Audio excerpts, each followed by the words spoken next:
You thought I didn't scream simply because I remained silent. It didn't bother me, but I was right there with you, hurting as you ran after things that seemed good, but might not be right for you. I watched you build towers of independence that shook with every storm from the edge of your picks. I could have stepped in, but I let the silence get louder than the noise in the hopes that it would make you feel at home.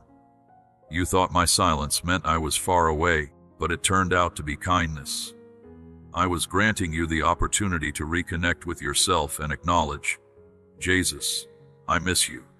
However, each morning you awoke and reached for your phone, prioritizing your dreams and goals over me. At the same time, I saw your heart slowly move away from mine and toward other paths. You clung to people who didn't feed you. You opened doors that I tried to close, and I stayed quiet and ready, not because I didn't care, but because I wanted your promise to be true. I should have made situations carry you to your knees, but I didn't want people to obey me out of fear. I wanted to give up because I loved you. Pay close attention now. The quiet is coming to an end. The kindness of putting things off is ending. You're nearer the edge than you think, and I can't hold back the effects that are about to come your way. While other people betrayed you, I waited for you, hoping you'd understand the difference between my love and theirs. I saw you hang out with people who made you feel miserable while I, the only person who can give you life, stood just a whisper away and did nothing. You put your power into things that will die and ignored the only thing that will last forever. I was there. I was limited before, but now that limitation is gone.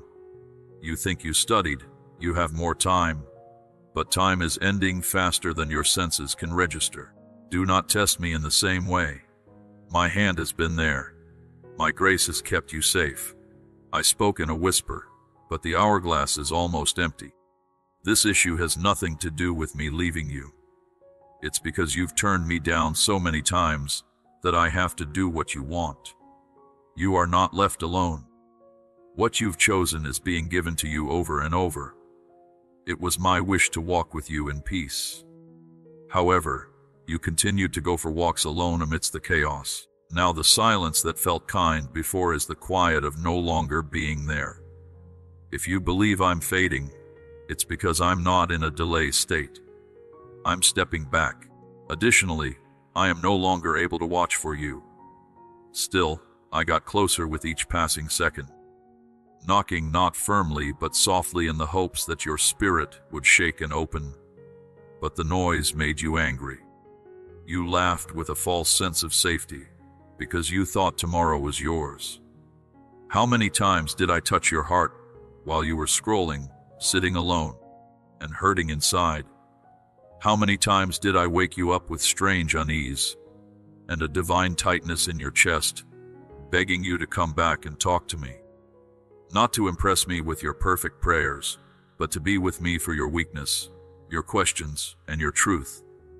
I placed obstacles in your path, engaged in conversations with strangers, entertained late-night thoughts, and disrupted your plans. They were all marked with my fingers, but you brushed them off like they were nothing. You think the knock is just a random event, but it's actually your last chance to stay alive.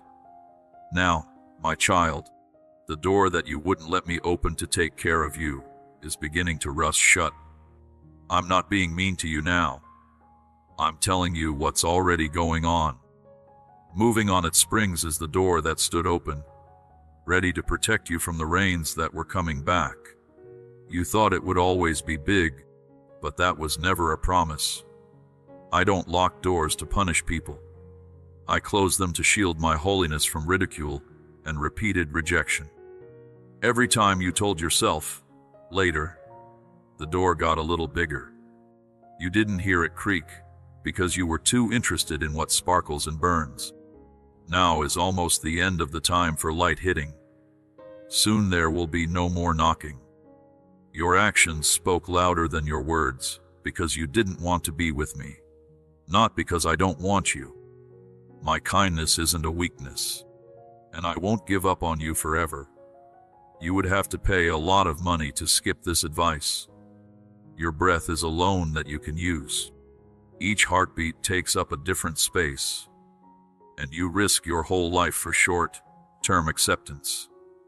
You try to be important in a world event that is ending, while the endless wait is without cheers. There is still a small crack in the door. You need to understand that I'm not competing with your other options. You no longer have to put me in the middle of your list of responsibilities and hope you choose me. I am now this way, not by choice. I'm the truth, not just one of many. Now I'm living my life, not just getting spiritual. Every light knock is my way of asking you for peace before the stress increases. But things are changing now in the world. The timetable of Earth is in sync with heaven's haste. The window comes last. This message isn't always just emotional BS either. It has always been true. Soon, quiet will be used instead of the noise. This isn't because I'm absent, but rather because I'm pursuing the path you've consistently chosen. But I'm responsible for everything. You didn't seem to care about the years, moments, and blessings I gave you. That being said, the present is your last waking. You don't always have time. Your soul has a meeting, and it's coming up much faster than you expect. Do not believe the lie that delay is not guilty. In secret, delay is defiance. You may feel uncertain about your next steps, and the rebellious part of you urges you to act impulsively. My child, the present isn't always the right time to be casual about my request. Now is the time of year when everyone should be whole. No weak nods or plans for the future to make things right someday. What's different is that the future is now. If you don't move now, the door might not answer when you try to open it again. If you are having a holy worry about your soul right now, don't push it away. This is me, squeezing your heart with the seriousness of what's at stake. Things are getting tight with the door. Time is running out, and I can't knock forever. I saw you fall apart behind closed doors, and I knelt down to catch every tear I couldn't see. Instead of sharing your pain with me, you hardened your heart. In your breaking, you were no longer alone. I sat beside your pain, whispering comforting words that the surrounding atmosphere might not welcome. But you didn't let me fix the broken parts of your soul. Instead, you held on to them tighter and looked elsewhere for help. You thought that your silence included you. However, it took you away from my healing. Even as you were falling apart, you told yourself that you were at your best. I understand your inner conflict better than you do, and I was waiting for the moment when you would stop lying. But you didn't do that at all. You put on the armor of happiness to hide the wounds that are really there. Even though my whispers cut through the noise, you hid them behind other things that were more important. You called being busy a mission and dull growth. But I could see through all of your masks. I saw you smile while you were in the water. Did you laugh even though your mind was filled with worry? Your schedule was so full that you tried to escape the silence calling you back to me. During those dark nights, I didn't leave you. As I sat with you, I whispered to your soul, open just one crack of honesty. But instead, you kept me quiet with noise, entertainment, and conversation. Still, you couldn't sit down because you were afraid I would talk. And if I did, you would be blamed for what you already knew your heart wasn't with me. My child, I didn't want you to be perfect. I just wanted you to give up. I was no longer worried about how well I did. I was making peace. But joy made you believe that being open and vulnerable was the same thing as being weak. So you were locked up in a jail that you built yourself. Dreams to wake you up, restlessness to stir you, and people to warn you are what I sent you. But you just thought it was all a mistake or a mess. You said that commitment meant being emotionally unstable. All of this was done to avoid facing the truth, that I was telling you to turn away from your sins. My intention is not to make you feel bad, but rather to help you improve. You raised your voice higher the louder I whispered. This is the danger now. Your ears aren't picking up my sound anymore. That's really why I should change how I talk now. You're getting close to a place where even my thunder will sound like old noise. It doesn't always move where I want it to. But you feel safe now, and don't hear the soft words of your protector. You taught your heart how to manage the gap between us. You will feel numb all the time if you don't break down what you've built between us. I'm no longer angry about your war. I'm sorry you didn't bring it to me. I'm not shocked by the help for your pain anymore. It blows my mind that you thought I was worn out. Now though, I need to talk about what satisfaction has meant. I need to cut through whatever distraction is going on. You can't beg me for help and serve your state at the same time. As long as you keep up the illusion of management, you can't count on my spirit to be charged. If you don't break your silence now, the pain that should have brought you back to me will turn into anger, and being angry will make you blind. I don't need you to be blind. I don't need you to become tough. I want you to lose. I will no longer push you to get better, though. I'm no longer going to yell over the noise you chose. My whisper became your only way to stay alive. At this point, since you didn't answer, I should take it back. What are you going to do if I go quiet? Not because I'm far away, but because you trained your soul to ignore me. Will the arena make you feel better while the masks break? Will happiness protect you when the storms come? You have one more second to break down what is stopping me. Don't throw it away. Even so, I'm still here. I'm not going to keep quiet any longer, though. Even though the wind howled and the sky cracked open above your lives, I wasn't far away. I was right there in the middle of your chaos, calling your name over the thunder and reaching out to you through every wave. You could have sunk into me, but instead you stood up straight toward me as if I were a threat. You put your hands around your own understanding and wouldn't see that I was the only thing that could hold you up. You looked away even though you saw me. You could feel me pulling at your soul, but you thought it was just your feelings, the time or stress. I wasn't there to hurt you. I was there to save you, to stop your fall into depression, and to keep the small flame that was still burning inside your chest. But every time I reached out to touch you, your heart sank deeper into self-defense. I wasn't trying to make you look bad by showing off your wounds. I used to show them, so I should now heal them. But because you thought my reach was a punishment, you backed away into silence, people, and things that gave you a way out, but not a way back. You saw the lightning and were afraid of me, but you should have been afraid of life without me. It was I who kept you safe from what you couldn't see happening behind the scenes. The spiritual attack is meant to help them figure out who you are. The emotional landslides are planned to keep you from losing your mind. The slow destruction of your reason while you were busy and didn't notice. I cried out not because I was determined, but because I knew time was running out and you were getting closer to Cliff's hide to feel better. Instead of listening to my cries, you chose to believe that if I really cared, I would stop the hurricane. What, kid? I couldn't calm it down because I wanted you to look at it and go through it with me. You thought it was abandonment, but it turned out to be an invitation. You didn't need to be saved. You meant to get across. However, even when I tried to help you with your situation, you excluded me due to your conditions. You told me you would observe while things were being experienced.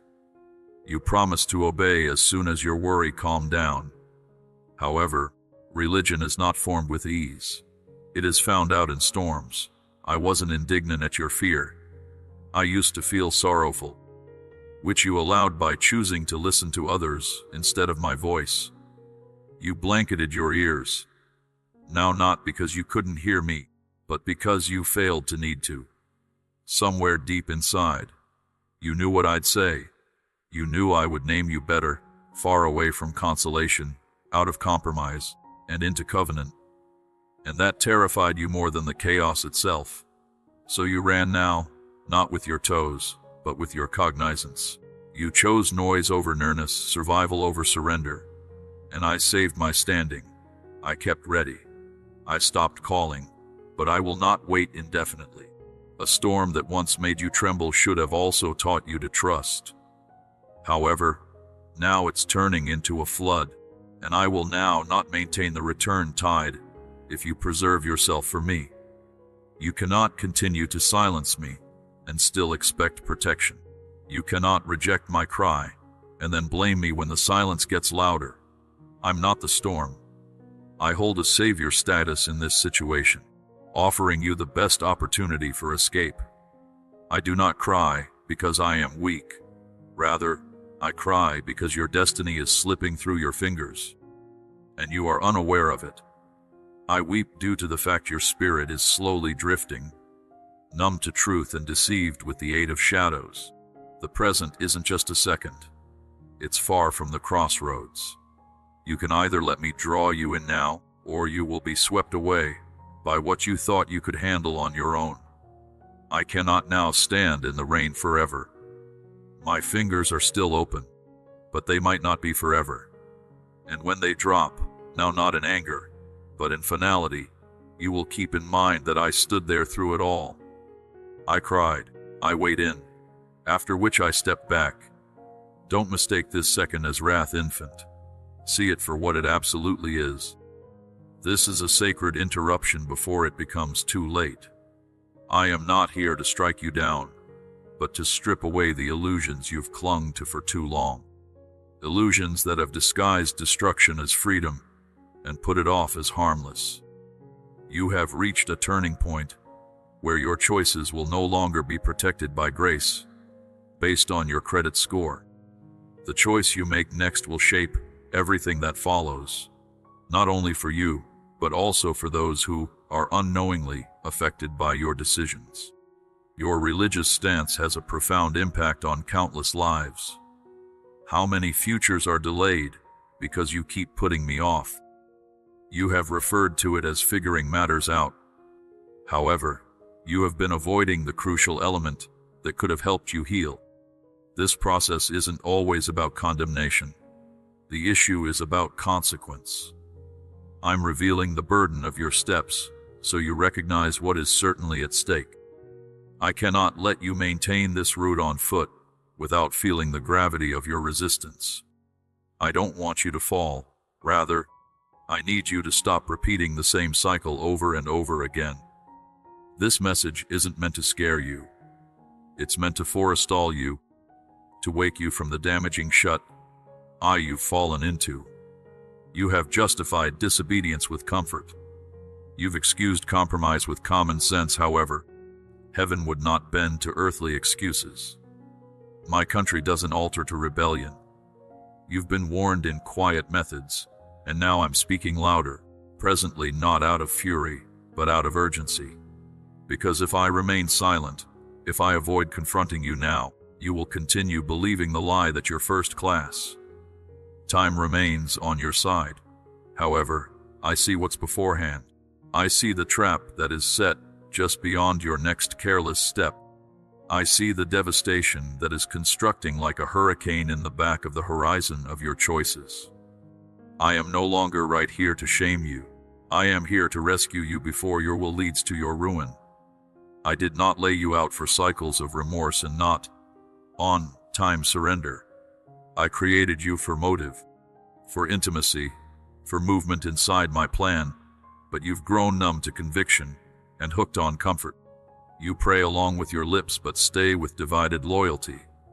And now I must uncover what comfort has concealed. Your heart has drifted, and I cannot wait for you to decide if you want to return to your entertainment. The present is not a feeling that will go away soon. That's about all the time. Remember that eternity isn't always a thought. That's not the case at all. Every desire, every yes or no, and every seemingly insignificant compromise brings you closer to the truth. I've been gently waking you up, but now the shaking has started. I can stop what is taking your soul away. I can get rid of what has turned into your other option for me. Should that be what it takes for you to finally see what you've got? I will let things fall apart. I would rather witness your failure in the real world than your success in deceit. I care too much about you to keep quiet while you stroll off into the unknown. You're not getting in trouble. I'm after you with the weight of my holiness and the urgency of a father who knows the time is running out and wants to walk away. It's still light here, but it's going out. And once it goes away, you won't be able to read as easily again. Now is the time for you to wake up. Establish a clear boundary. I'm not going to promise you another chance because you've already had so many. Eventually, this moment should be the one that brings you to your knees, not in defeat but in giving up. If you don't respond now, the future you envisioned will shape your experiences without your awareness. And I'll show you how to avoid the scars I got in the lesson. It's not a punishment. That's mercy shaking you before it becomes quiet. There were many times when I whispered, nudged, redirected, and patiently waited for you that you didn't even realize were divine interventions. But since that chapter is over, I won't try to hide the truth in small signs anymore. You're too used to ignoring the small things that make my spirit move. You are too good at ignoring conviction, treating it as if it were merely a choice. Therefore, I must take action now, and I will show you what your path truly looks like once my protection is removed. The truth isn't always getting back at them. It's Miles's big surprise. Because I want to be kind, I have held back sure results. But mercy that is abused turns into blindness. You cannot continue walking through the fog and pretend you are well, while each step takes you further from the light. You want clarity without commitment, safety without submission, and desire without loyalty. But that's not how my state works. You took my persistence as agreement, which it's not, your idea. Because I stuck to it, I also agree with it. But I'm no longer a bystander when people rebel. I am a holy God, and you can't use me as a non-religious comfort now. I let you wake up, but now I must tell you what happens when I don't hold back your picks. You wanted to be independent, so I'll let you feel what that's like. You wanted to handle it, and I can show you how difficult it is to do it without me. When you realize how fragile your life is without heaven, you might understand why I fought so hard for you. You're not being punished by taking a step back. Your actions have repeatedly indicated this need. There's nothing I can do to stop you from making your choices, because love without preference isn't love at all. People have warned you, wooed you, and surrounded you with the intention of awakening you. However, you strengthened your resolve and declined the invitation. Now I need to pull back, not to leave you, but to let you experience what it's like to be apart in real life. This distance is not symbolic. The beginning of a visible change is still far off. You've been taking peace for granted, and it will grow quietly. The power that you didn't know came from me will start to fade. The herbal defense you thought was strong will get weaker. I'm not doing this to hurt you anymore. You are welcome to enjoy what you chose. You've made a life for yourself without my presence. The foundation will now undergo a rigorous examination. Everything that isn't built on me will shake. The whole thing will die, because it is no longer based in truth. Now that you've witnessed it, my love endures. But I can't use it to hide the whole picture from you anymore. What do you want to see happen when you go for walks by yourself? Because that empty stretch is the only place you can understand the poverty of a soul that is cut off from its source. I'm not sending the destruction, but I can stop it from getting through. I have stopped many attacks that you didn't even notice. I stopped the enemy's plans even before you prayed. I've stood where you didn't even know there were gaps. But now that you insist on going your own way, I have to let you see what I blocked before. But even so, this is love, painful, sharp love. Love that won't help you stay asleep and safe in a fake world. A love that lets pain happen if it brings you back to the truth. From now on, my silence will mean I'm still there. Yes, it's okay. You are about to be given permission to live the life you have been choosing without any problems.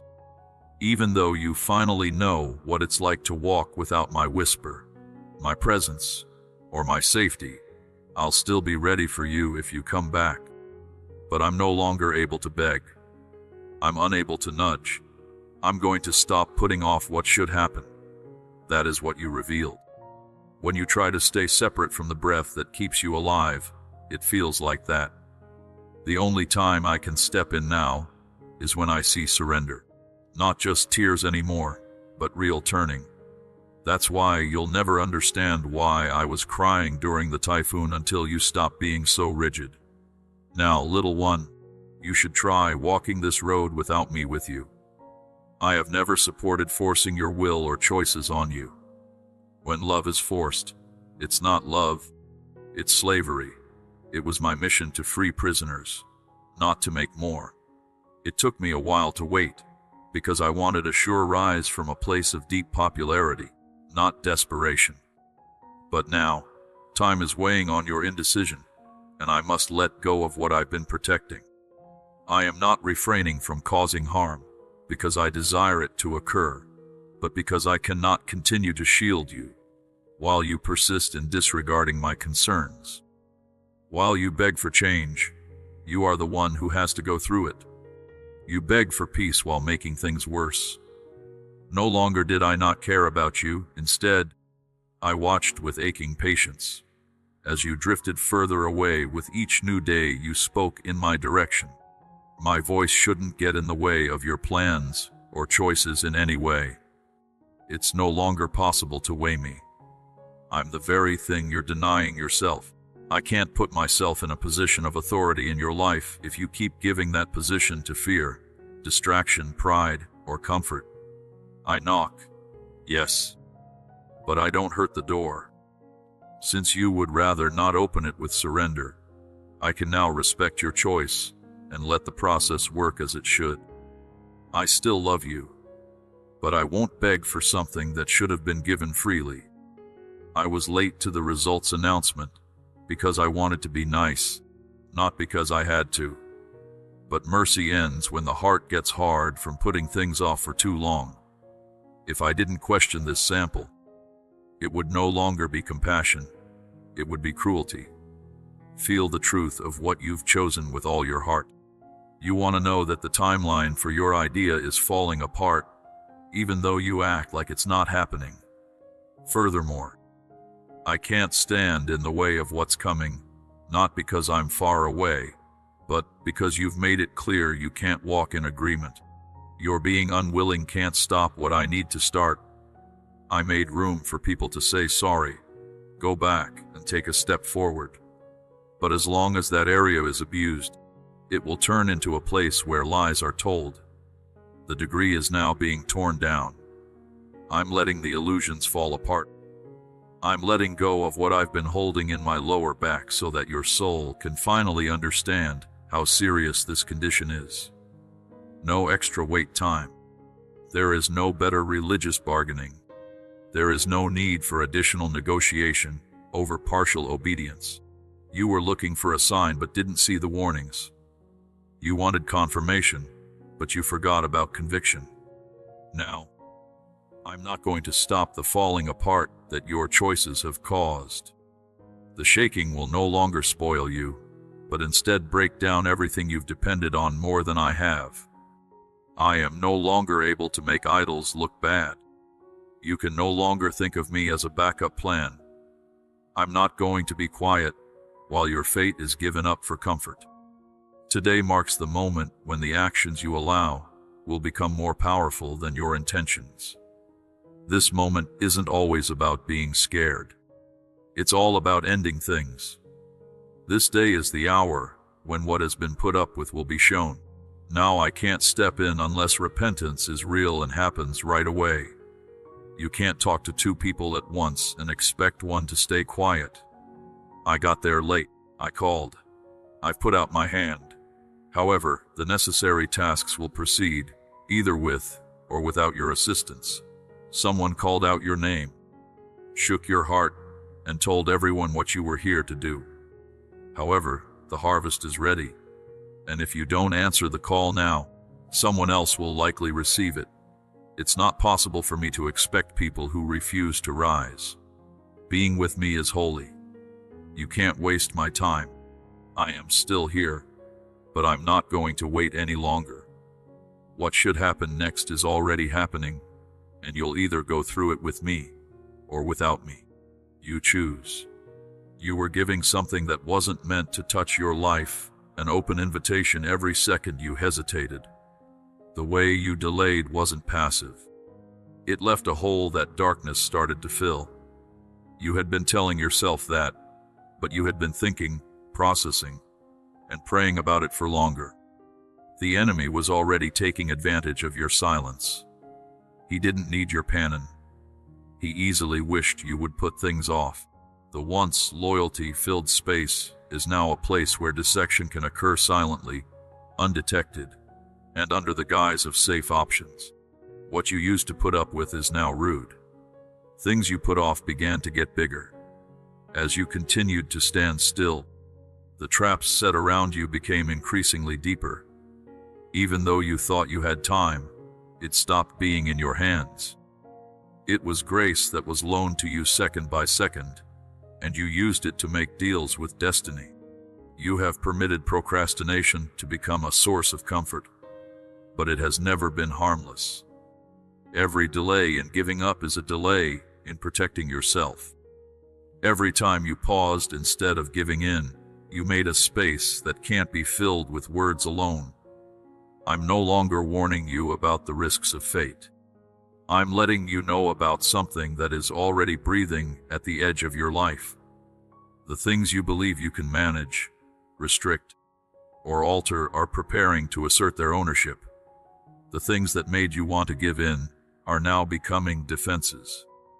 Even though you saw the smoke, you didn't say anything about it because the blaze hadn't hit you yet. But now the flames are moving, and they want what you still won't give up. The things you were amused with don't make you understand how close you are to being fed on.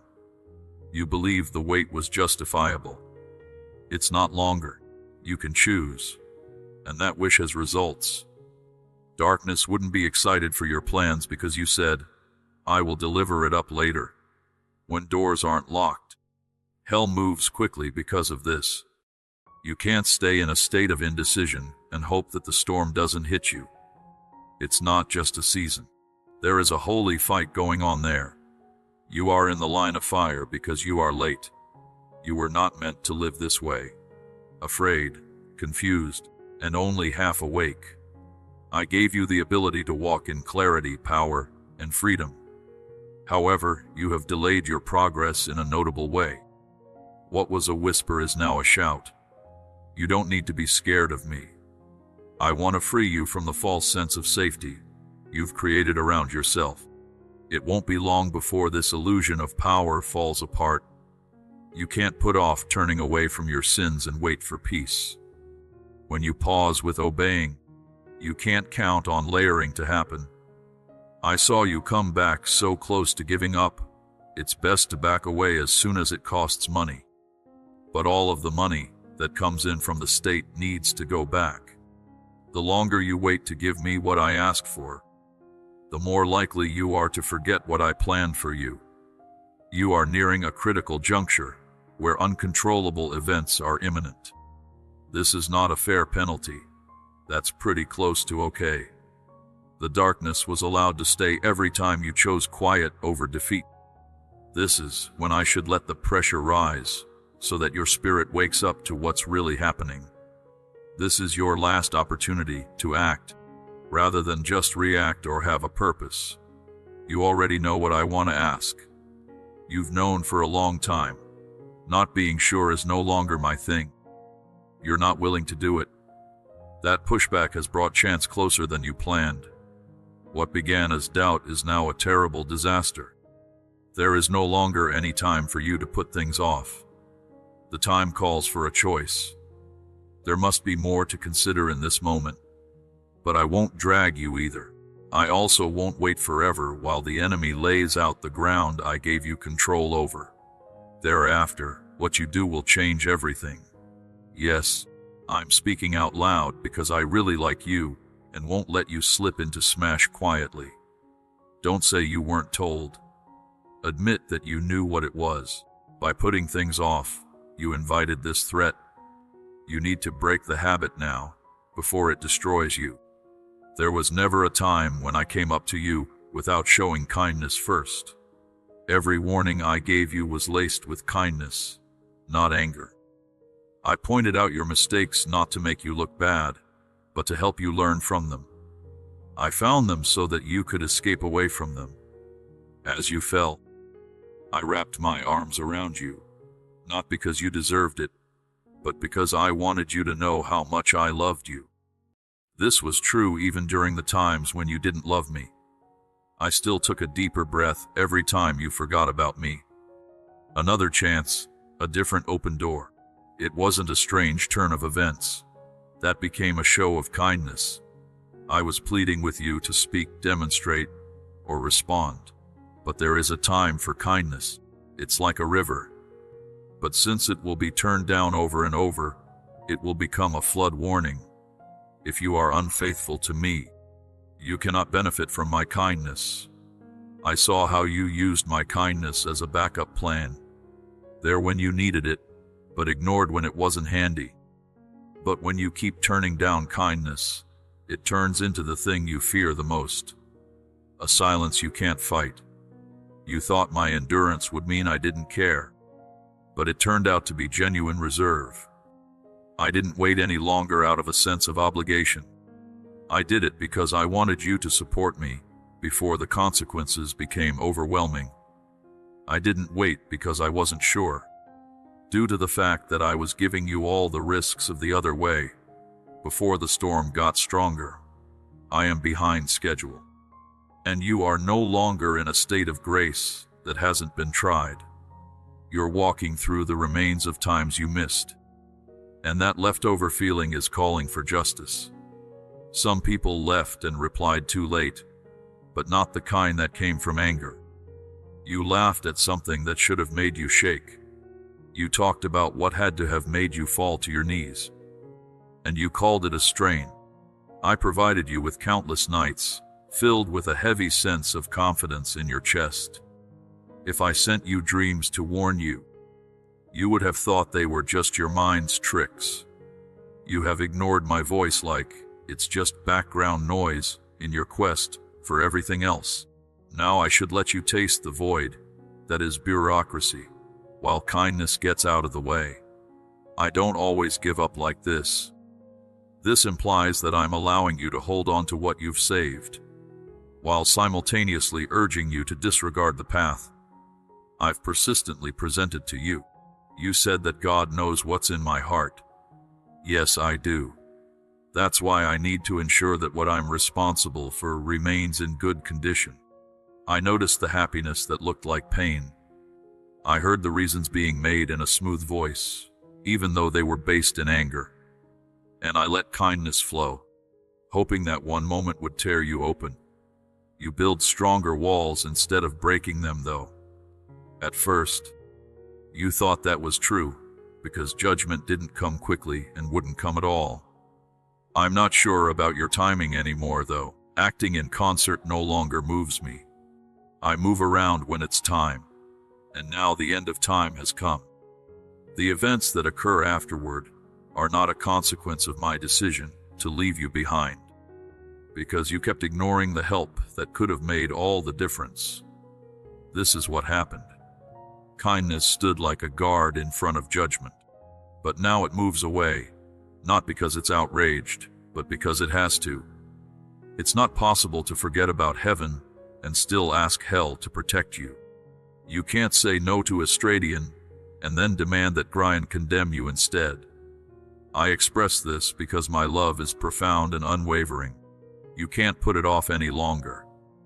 No longer do you feel safe in your indecision. What you chose to ignore in mercy will now confront you as pain. And while this situation unfolds, don't ask me where I went. I used to go there a lot. But you chose to be quiet instead of giving up. After you make your choice, the silence will repeat it, and the echo will sound a lot like punishment. You gave me pieces, fragments that you chose to provide me at times that fit your feelings or your plans. I didn't ask for portions, though. I asked you for your whole heart. I didn't come looking for floor worship or short-lived love that goes away as quickly as it came on. I came to find your core, where decisions are made, loyalty is formed, and true motivations lie. This is the place you guard while pretending to be fully mine. You played the songs for me, but didn't give up. You've given me your voice, yet your desires remain hidden behind closed doors. I had nothing to do with your performance. I wanted to be close. Still, when the arena called your attention, I saw you give it your all. You set aside time for things and people that should never bring you down. But when it reached me, I was treated like an afterthought. Your comfort turned into an altar where you gave up obedience. You obeyed when it made sense, fit your plans, and didn't ask you to give in to comfort or familiarity. But it's not really love. You make sure everything is taken care of, having a religious cover. I looked for depth in you, but you stayed on the surface. While I was waiting in the unknown area, you sent me your leftovers. While you wore my name around other people, your feelings for me were split behind closed doors. This means that I do not reside in multiple locations. I told you to take a serious stroll, but you were pleased with just visiting. For brief moments, your conscience stirred or your emotions were heightened.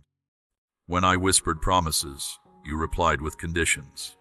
I'll wait to see if that becomes the way you respond. But I won't answer with uncertainty. I answer, sure. A sure thing that doesn't look at ease of use. Fear or common sense don't always deter the inevitable. I'm sure this fear is real, uncooked, and a sacrifice. I saw you looking at facts, but you wouldn't let them cut you. I observed your conviction intensifying in your chest, akin to a fire that distractions and time should extinguish. And it's clear that I should say these words now. We will no longer accept only a partial supply from you. Noise doesn't move me. I'm not looking for a moment of religious emotion, followed by days of giving in.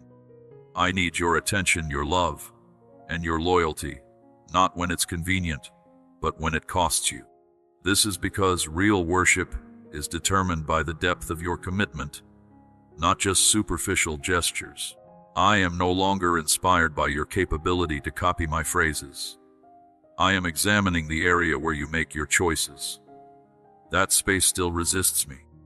That space nevertheless clings to comfort more than to me. You claim to like me, however. Love is not always fully conveyed solely through words. It becomes clear where your loyalty lies when it is inconvenient. It becomes evident when sacrifice is required. And for too long, you have convinced yourself that casual commitment is sufficient. However, I never died for comfort. I died for the covenant. You do not recognize what you are risking by providing me a divided heart. You notice that it seems small, however. It is precisely what determines the course of your existence. A heart half-earned cannot bear the burden of my cause. A soul that reserves space for idols can't host my fullness. I can't pour out where compromise still reigns. And now I'm searching once more, asking another time, will you finally give up all? This is no longer about settling for what is comfortable. Will you finally stop measuring your offering and pouring everything out earlier than me without calculations? This is now not approximately feelings. It's about obedience. It is about consideration. I don't need a place in your coronary heart. I need the throne. And if I cannot have it, then what you provide me will never be enough. The present is your moment to break the illusion that you could serve me halfway. This is your time to ultimately say, take all of it, because if I don't have your entire heart now, I can't compete for the rest. You believe you studied as days changed into years, and you assumed that because judgment did not fall. I must now virtually mean what I said, however. My putting off became in no way apathy, it became desire. I waited with open arms, not because I was weak, but because I longed for your heart to come back and return to me willingly. You noticed me waiting, and rather than turning with reverence, you brushed me aside.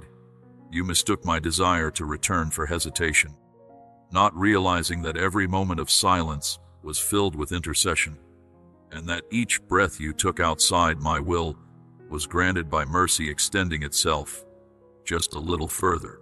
My persistence is no longer a weak point. Infant, it changed into war.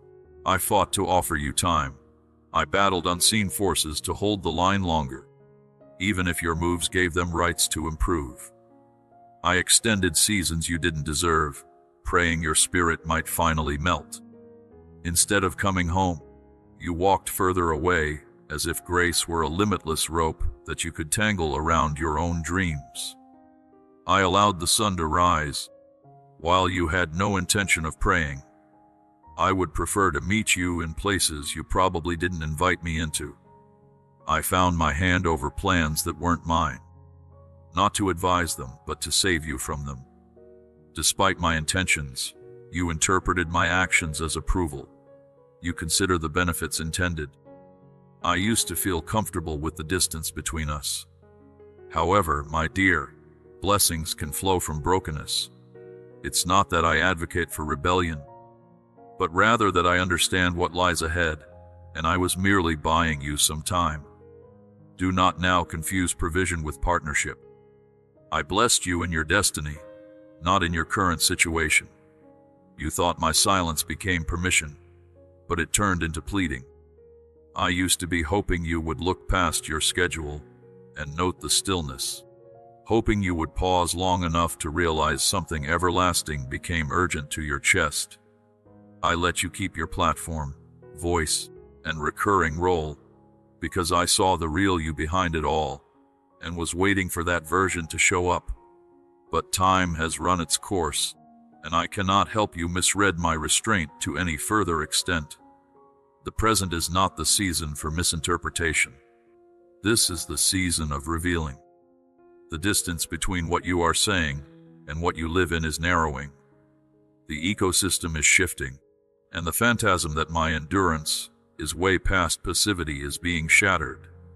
I gave you so much space, not because I am lenient about sin, but because I wanted you to see the love that is waiting, that heaven does not surrender without problems. However, now that wait is ending, and now the truth of what's been unnoticed will begin to surface. You'll no longer be capable of characteristic impartial devotion, and no longer feel the burden of distance. I will now not be able to help you confuse prolonged grace with indifference. You probably did understand how often I stepped in between you and the result. You didn't see the times I called your name at midnight, especially since you hadn't called mine in weeks. I did everything now, not out of necessity, but out of a deep desire to bring you back repeatedly. I hoped for your return, but not because I needed you to finish me. I wanted you back because I created you to reflect my true self, but you have transformed into something I did not anticipate. I hope your heart changes faster than the pressure did. I was on my way to respond to kindness, not disaster. You chose to put it off, though, because of your language. Now, what changed when it was put off will start to move forward. The space I made for repentance is the last one. Things that happen after my absence aren't always the result of it. It's the sound of your resistance. My endurance wasn't a flaw. It was the last line laid out before the shaking started. You might call them problems, setbacks, and bad luck, but I call them mercy. Because I saw what you couldn't, I stepped in ways you didn't ask for. And I love you too much to stop you from continuing to challenge yourself. It seems like every closed door, last-minute change, and falling apart plan is meant to slow you down before you walk into something you're not ready to live on. Instead of pausing and searching for me, you hurriedly attempted to rectify the interruption I intentionally caused. You didn't ask the person who was trying to talk through the interruption if they didn't mind. I didn't intentionally obstruct your path. I did it because the next action you would have taken would have moved you even further away from the purpose for which I created you. I am not interested in relationships that would exhaust you, alter opportunities that might have captured your interest, or allow conflict to disturb you because comfort has become monotonous. Instead of stepping in to help, you responded with inflammation. To make things worse, you kept trying to open doors that I had closed with a divine purpose. Such behavior made you think that resistance was failure, when, in reality, it was a rescue. You missed how that lost chance turned into a lifeline. That sadness turned into safety dressed as pain that you couldn't feel. You saw my actions as interfering and hurried to repair what I broke so you would be safe. And each time, I endeavored to interrupt the pattern that was contributing to your feelings of despair. As an alternative to kneeling in surrender, you stepped up your normalcy. I shook up your comfort because it was getting in the way of your calling. I shook up your plans because they had nothing to do with your main goal. Even as you ran from pain, only pain could still interest you. You wrapped your heart in anger instead of faith. Furthermore, you planned your delays around failure instead of revelation. But I wasn't able to stop what was going to happen to punish you. I intervened to make you aware of the situation. There have been times when you were only inches from disaster. I also changed things behind your back without informing you. I contemplate how systems will fail, people will turn away, and timing will go wrong. Now my goal is not to abandon you, but to bring you to your knees. However, instead of relying on me, you turned to something else. Rather than seeking knowledge, you sought alternatives. I was trying to get rid of things you shouldn't have relied on while you were looking for new answers. This is how I clearly communicate now. Those changes are no longer viewed negatively. It's been me. There is no longer any chance. They have been planned. Every wait was a chance for me to allow your soul time to breathe again. Every detour is like an invitation to walk in a different direction. This was the path that ultimately led to a successful agreement. But since you didn't pay attention to the warning signs, I won't soften what needs to shake. I'm not going to keep sending you back if you want to go somewhere I didn't send you to. If you insist on putting together something around what I tried to take apart, I will take my hand away and let you feel the weight of your plans. I've already been kind enough. I've talked to people through calm winds, rearranged schedules, canceled plans, and sudden exits. You won't let me compare my fingerprints to the ones in the information, so I'll take a step back and let you see your direction. When you see that it doesn't lead where you thought it would, please remember that I first tried to save you quietly. I might not chase something that won't stop. I couldn't keep talking to something that keeps calling my interruptions an attack. Of course, I'm a God of mercy, but I'm also a God of order, and I will no longer allow illness to be perceived as the future of your life. You missed the side trips. You managed to overcome the obstacles. You lived through the times that were meant to protect you, and now you have to deal with the outcomes of a path I never authorized. Even so, I'm getting closer, but I can't keep getting closer on foot, as you insisted. You saw something go wrong. Even though I was teaching the course, the choice is now yours, and so are the results that come from it. The invisible but impenetrable wall I put up around you, as soon as possible, is starting to hold. It's not a desire for revenge, but rather a decision to choose independence over reliance. You noticed that there wasn't much harm happening, which meant you were at ease. But it was actually me who kept you safe from battles you didn't even know were coming. You didn't understand how many traps I set off.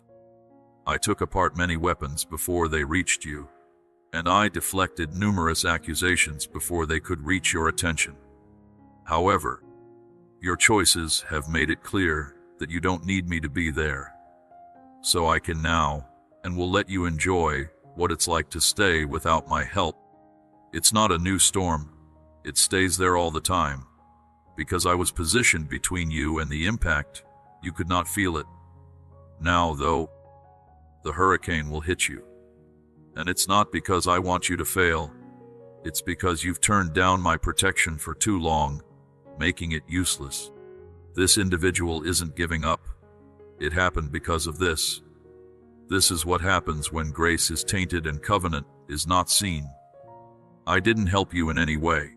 I'm your Lord. I don't agree with your plans. People who watch me follow me. And when you stop and walk below my authority, you leave the safe place I built for you. My hand was more than just comfort. It turned into a shield. And now that it's gone, you'll start to see how fragile the world will become without me there to watch over it. Conversations that used to die down before they turned into rumors will now reverberate. Attacks that used to be pushed back in the last 2 dimensions will now hit. You will now feel uneasy more often, louder, and for longer periods of time. The reason I say these words is not to scare you, but to wake you up to the truth. You didn't achieve the peace you desired. For me, it became close. You didn't have to guess about the readability you liked. It turned my spirit into a shining light on your mind. You may now understand what it's like to navigate without being able to read. The choices you used to be able to make without much trouble will now be difficult to see. You will have less self-confidence. You'll quickly find out that the strength you thought was yours wasn't. This is no longer something I'm doing to bother you. I am finally letting what was being held back over and over again come out. Pain may reach you more quickly than peace does. It's possible that feelings of disintegration will communicate with you, in the same way that quiet conviction did not succeed. I'm not leaving to be mean. As I leave, I want you to enjoy your time alone and feel safe in your own home. The scary part is that you won't be able to work right away. It will start off slowly, a little less clear here, a little more tired there. The tension persists, regardless of your level of relaxation. There's a sensation of vulnerability, as if something has shifted, but you're at a loss for an explanation. That's how it starts. It begins with a sense of being unprotected, and as it goes on, your electricity will go down. It's not that I'm punishing you, but rather that I refuse to endorse a situation that already poses a threat of rebellion. I am most effective at retaining what has already been surrendered. If you keep going this way, you will run into forces that used to shake when I was around. They are more likely to attack, now that they see you aren't protected. I already fought them off for you, but now you have to decide if you want to ask me again, or let me try to fight them on my own. Don't think that what's coming is divine rejection. Simply look at it. It's more of a response to long-term disobedience. I am now free to act, and I no longer protect those who refuse to follow my orders. I want to protect you again, so please come back to me. Not halfway, not with a delay, but right away, without any wait at all. The impending threat has no regard for your comfort. The enemy doesn't wait while you argue. I also can't stand between you and destruction. I gave you many chances in case you keep a different standing than mine. Now, though, you'll go into the area you insisted on having, This is a place where my hand does not shield you from the consequences of your actions. Even though you feel naked, remember that I forgot to cover up. You got up from under it. It's not that I stopped talking.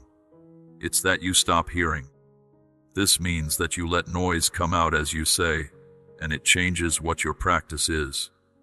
You do not await my whisper, for you heed voices that are louder, swifter, and more pleasant, emanating from greater distances.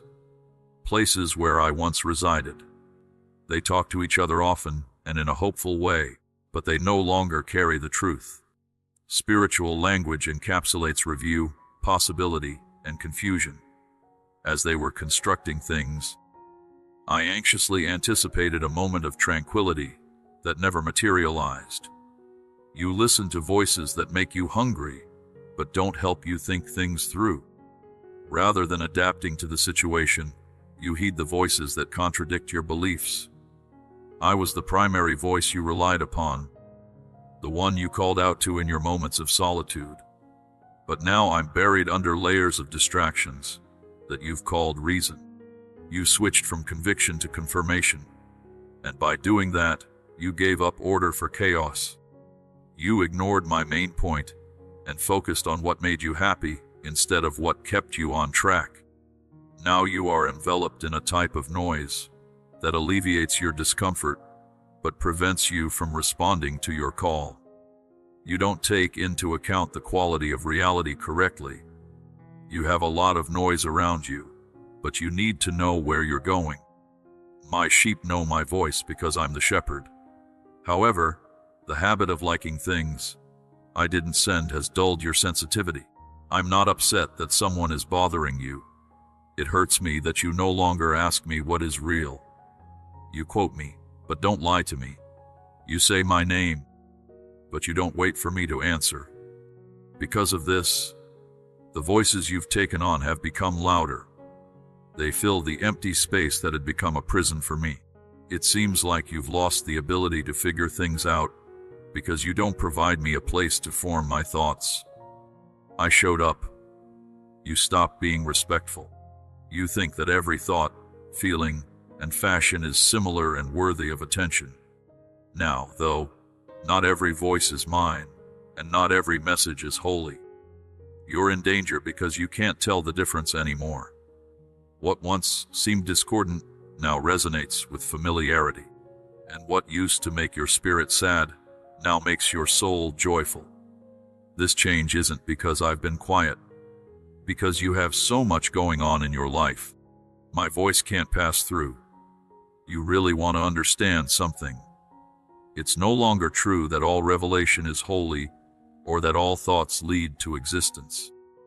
You let voices into your life that use my call, but aren't close to me, and you gave them power over your future. I wept as you altered my mood by instructing me on how to live my life through Christian advice that resembled mere noise. I saw as you chose to believe half-truths and build theology around your wounds, instead of listening to my word. Now that I have finished speaking, you question my statement, because the counterfeit is deemed safer than the authentic one. My goal is not to beat the gang. I'm not going to fight with the voices you choose, because they keep you where you are. If you want me to talk again, you should turn off what isn't always sent. It's important to clear your heart of anything that diminishes your desire for my truth. The confusion will get worse until then. The trend will grow stronger. Not because I want you to be lost, but because you have stopped following the mile that was supposed to lead you. I don't have to yell to get your attention anymore. I had no reason to extend. I wanted to be respected. If you keep listening to other people, you might forget what I sound like. The enemy plans for that to happen. The enemy hopes you will be so distracted that you won't even notice I'm not there. But, little one, I never stopped calling. You didn't hear me. Now, if you want to listen to me again, you should turn off everything else and choose me. Not just because I'm a voice, but because I'm the only voice that matters. You surround yourself with things that make you happy, but don't fill you up. Like words that make you feel positive, but don't feed your heart. You try everything that gradually fills your heart, such as listening and creating, but nothing seems to help. Nevertheless, you continue to return to the same barren wells, awaiting a change to occur. I've seen you spend a fancy dinner on noise, growth, empty promises, and emotional highs that wear off as soon as real worry sets in. You keep eating these things even though they aren't good for you, because you're used to them. Now your spirit is open to attack. Your ability to discern is cloudy, and you don't understand why your peace keeps going away.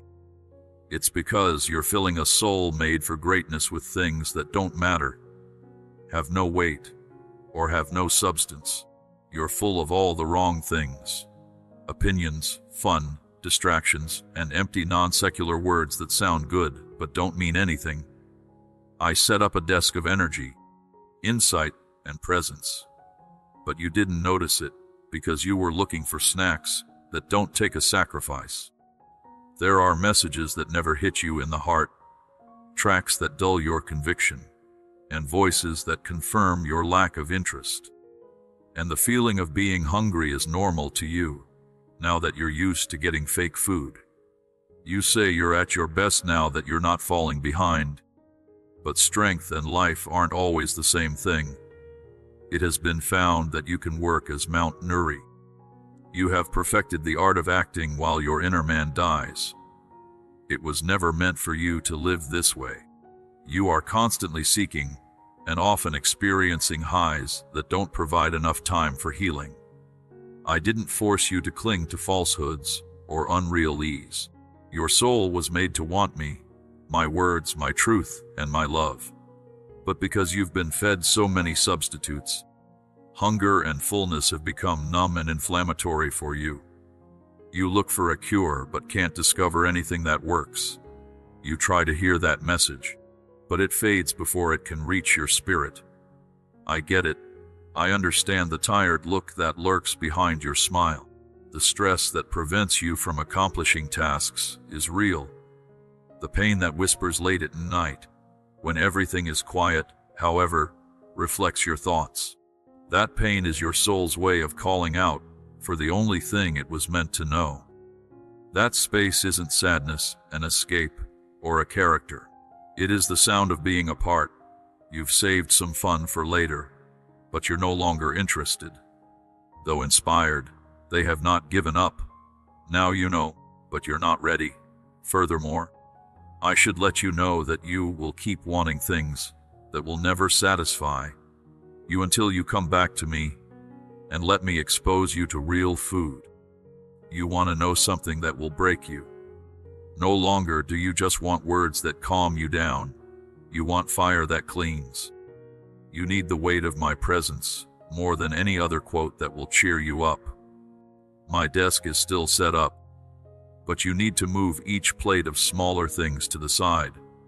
You can't eat from both of my altars and the world's altars.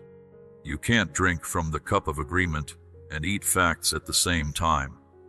Your soul is calling for my words again, but you think you're just tired. I am the source of life, and the nourishment I provide will endure forever.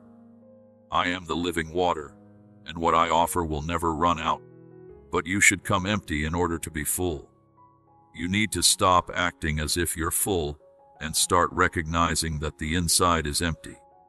If you don't recognize this, you may continue consuming things that are gradually harming your spirit. The enemy shouldn't try to destroy you if all he has to do is keep telling you lies that make you mentally sleepy. But I need to wake you up now. I'm calling you back to the desk you left a long time ago. There is no need for Moroccans. You need me. Not once a week or when it's convenient, but every day. Deeply, desperately. Those who only focus on facts won't be able to face the challenges that lie ahead. That work will be done by people who are rooted, grounded, and packed with me. I want to know if you will eventually push away each plate that makes you hungry and go back to the formal dinner that is set up just for your soul. You have revered the things that might take you from me, but you have ignored the sacred place in your heart where I used to live. More than defending your faith, you fiercely guard your habits, choices, patterns, and possessions. You justify your agreement in order to maintain your comfort. You don't mind being distracted because you're used to them. You've called me intrusive every time I've tried to talk about those areas. But, little one, I'm not trying to rob you. I am trying to save you. I saw you give your love, time, and devotion to things that never bled or wept for you, and didn't even know your name before you gave them your life. They offer a good name, safety, fun, or a vacation. But none of them give weight that lasts forever. You still hold on to them like they're your lifeblood. This reality is what breaks my heart. I recall the time you ran to me. I remember the time when my presence was enough. Remember that you didn't grade what you gave me. You just gave it. Now, though, I see you guarding your gods like weak ties. You are afraid that if you let them go, you will fall apart. But you won't be the one to fall. It's the lie you've made up about them to make them fall apart. I told you the truth, not because I'm jealous in a normal way, but because I'm holy. I won't just be another name. While your heart worships comfort and praise, I can't be presented to your life like a decoration. I'm not an apologist for the way you live. As your creator, I am unable to contend for your attention against the entity you discreetly serve. It seems like you said you liked me, but your real loves are probably computers, people habits, structures, and addictions you won't face. You made altars out of fun, passion, relationships, money, and pictures of yourself, and then you asked me to bless them.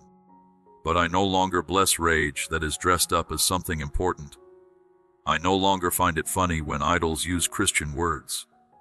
From what I knew, you were different and not mixed. I told you to be holy, not just good. Your heart, on the other hand, has turned into a temple full of things I didn't put there. You pray that I'll come back to you. On the other hand, I can't add your options to a space that's already full. The important people need to bow down if I'm really Lord. As long as I'm king, no hero can stay in fame. I've been gentle while you fought, but I can't take it anymore as you hide what's making your relationship with me worse. I've made them clear. In quiet times, I've convinced you. I made it hard for you to stay where you are now. Not to hurt you, but to get rid of you. Whenever I was about to break the idol, though, you stepped in to protect it. You said things like, "It's not that bad, I can handle it," and everyone does it. But I never said that you were like the rest of us. I asked you to be mine. Now is the end of having to put up with what competes with me. It's too loud for me to talk in the presence of heroes. Many people are glad I don't live near them. The present is where the road is marked. You can either remove the obstacles or let me be quiet until you make room again. I'm not mean anymore. I'm not weird. I will no longer be with someone whose love is split. Now my glory doesn't mean laziness, where gods are praised. Today you have to decide who you really serve, because I can't fight for a room that rightfully belongs to me anymore. Take down what hurts my spirit, or see what happens when I take a step back and let your heroes show they were not gods at all. I like you too much to split you up. Additionally, I won't wait for you to determine my worth, because I already believed you were invaluable when I gave you everything. Currently, though, I want to show you how much you've taken for granted. Even though you were running away, I was the only one who put breath to your lungs. I paid to protect your home from risks you didn't see coming. While you weren't aware that the ground beneath you was giving way, I stabilized your steps. Before I repelled charges intended to harm you, you were unaware of the ongoing conflict. You probably didn't ask the one to be kind to you. I provided them to you at no cost. because I have always valued you more than your knowledge. You were concentrating on your personal definition of success, while I was quietly addressing potential harm to you. While other people talked to you, I stood in the courts of heaven and shut down charges that you didn't even hear.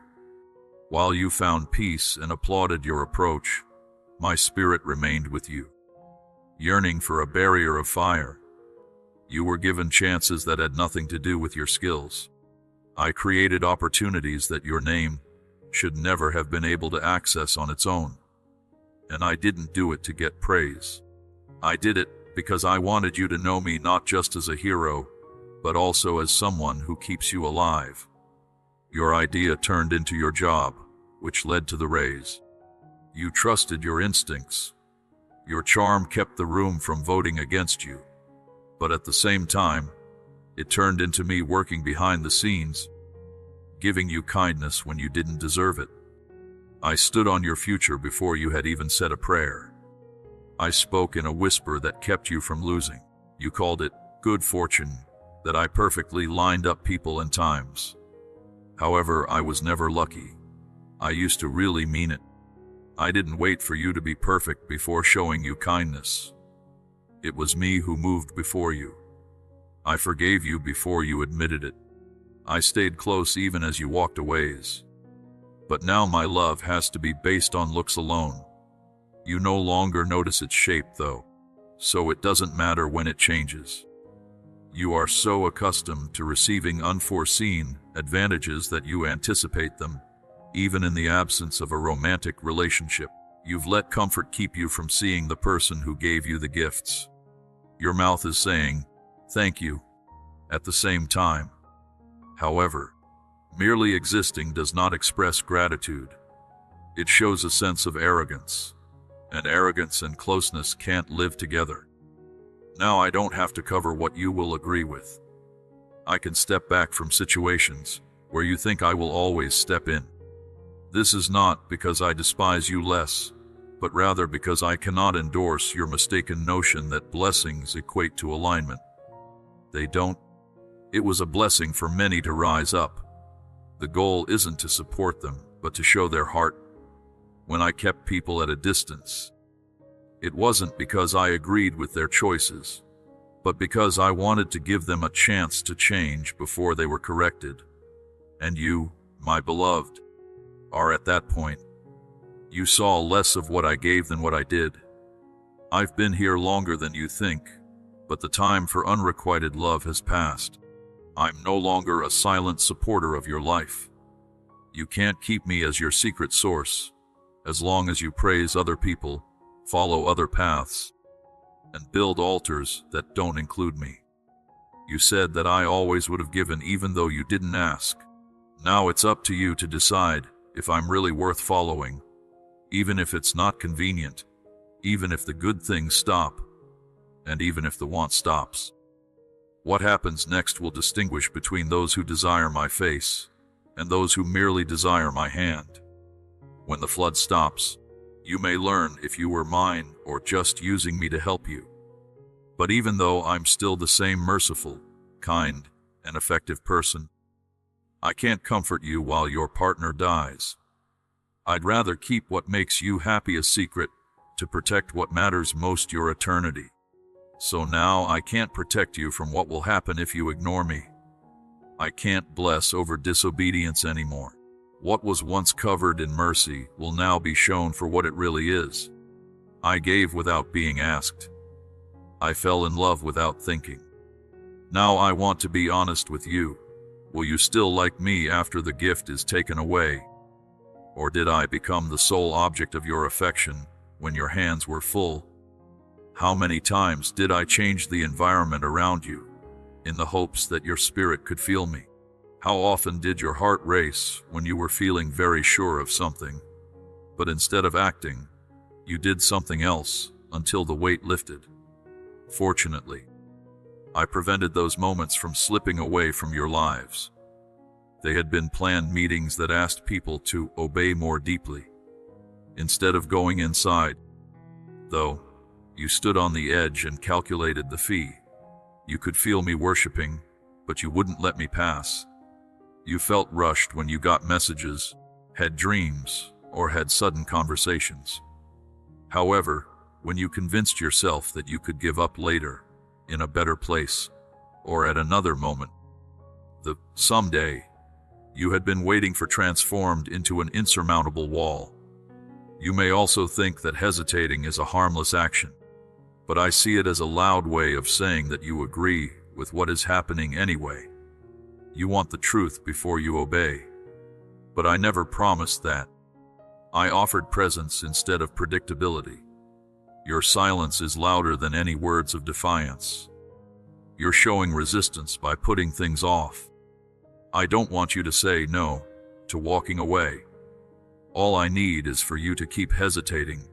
You've been living on the edge of obedience for too long, thinking that being close to me means being intimate with me. But being close to the fire isn't always the same as wearing the flame. I sent warning after warning, not because I liked doing it over and over, but because I wanted to reach the part of you that wasn't sure in the end.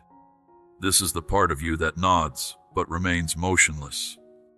This is the part that nods in agreement with the other part, yet remains unresponsive to it. You prayed for symptoms, and I sent them, not right away but over and over again, through people you didn't expect, like through psalms, scriptures, or even silence. I made you feel better while you scrolled, drove, and sat by yourself, acting like you weren't feeling stressed out. You can't say I wasn't clear. You can't tell me you weren't sure. What you were missing was no longer knowledge. It turned into giving up. I moved everything. But you want it to be different. That stillness is now dangerous. To teach your soul to wait, you had to push away the need to act right away. Now your procrastination has taken on a life of its own. I'm not ready for you yet. You're ready to give up in a way that doesn't cost you anything. That version is no longer around, though. There is a cost to obedience. And the longer you wait, the more you give up in exchange for putting things off. I saw you deal with it, even though you say you can remember it. I've seen how you fight for your right to wait while the results become closer. And now your hesitation has put you right in the middle of a situation you aren't ready for. You're so used to ignoring conviction that when I talk to you, you don't shake anymore. I should act now, but not to hit you. I should do something to stop the lie that there will always be more time. I'm not ready anymore. That lets you know I'm ready. Are you ready? That was never the requirement. Being willing became a necessity. And every time I invited you, you thought about the cost and chose ease. But kid, what you're defending isn't worth what you're giving up. You are on the edge of life and death, reality and illusion, and promise and comfort. My inability to wait allows you to make your own choices, even as your soul edges closer to disaster. It's too difficult for me to support you while we navigate around this mountain. I need to outline the path now, not to compel you to act, but to prevent you from procrastinating. You have enough of the symptoms. The truth has been told to you enough times. You felt enough weight. That's no longer about facts. It's all about how you react. I'm in front of you now, not to provide you another reason, but to make one last call. Do not wait, because one more delay could cost you something that you can never become better at again. Heaven doesn't always reject what you're about to experience. It's how habits begin to feel when you consistently avoid getting close to them.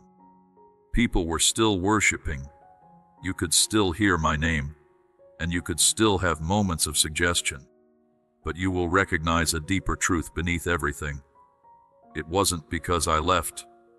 It was because you insisted on living without me. You've seen my presence as optional, like a spiritual comfort, and you're excited to have me around, as long as you keep your hearts focused on each other. But I never said I would stay in a place where people look down on me. I apologize for the long wait, but the quiet safety you used to feel is now gone. This problem isn't because I'm being punished, but because I can't keep the space you usually refuse to give me. I'm no longer pulling love away. The idea that proximity can exist without pursuit is something I'm putting off. You can't say you want to walk with me if your steps are following anything but my voice. Thereby, I can help you understand what that separation really means. Perhaps your numbness to conviction is why I feel your pain, and pain is the only thing that can break through your cursed resistance. You've sung songs that hint at my presence, yet the songs you've selected convey a distinct narrative. You look for emotional highs and connect with everyone you meet, but your everyday life stays away from me in every way. Now I'm going to let you feel the silence that comes when you don't include me in your moments. The making area can't stay open for your lifestyle as long as you don't clean the idols. You will start to feel it now, but it won't happen all at once. Instead, it will happen slowly, like a heavy feeling you can't explain.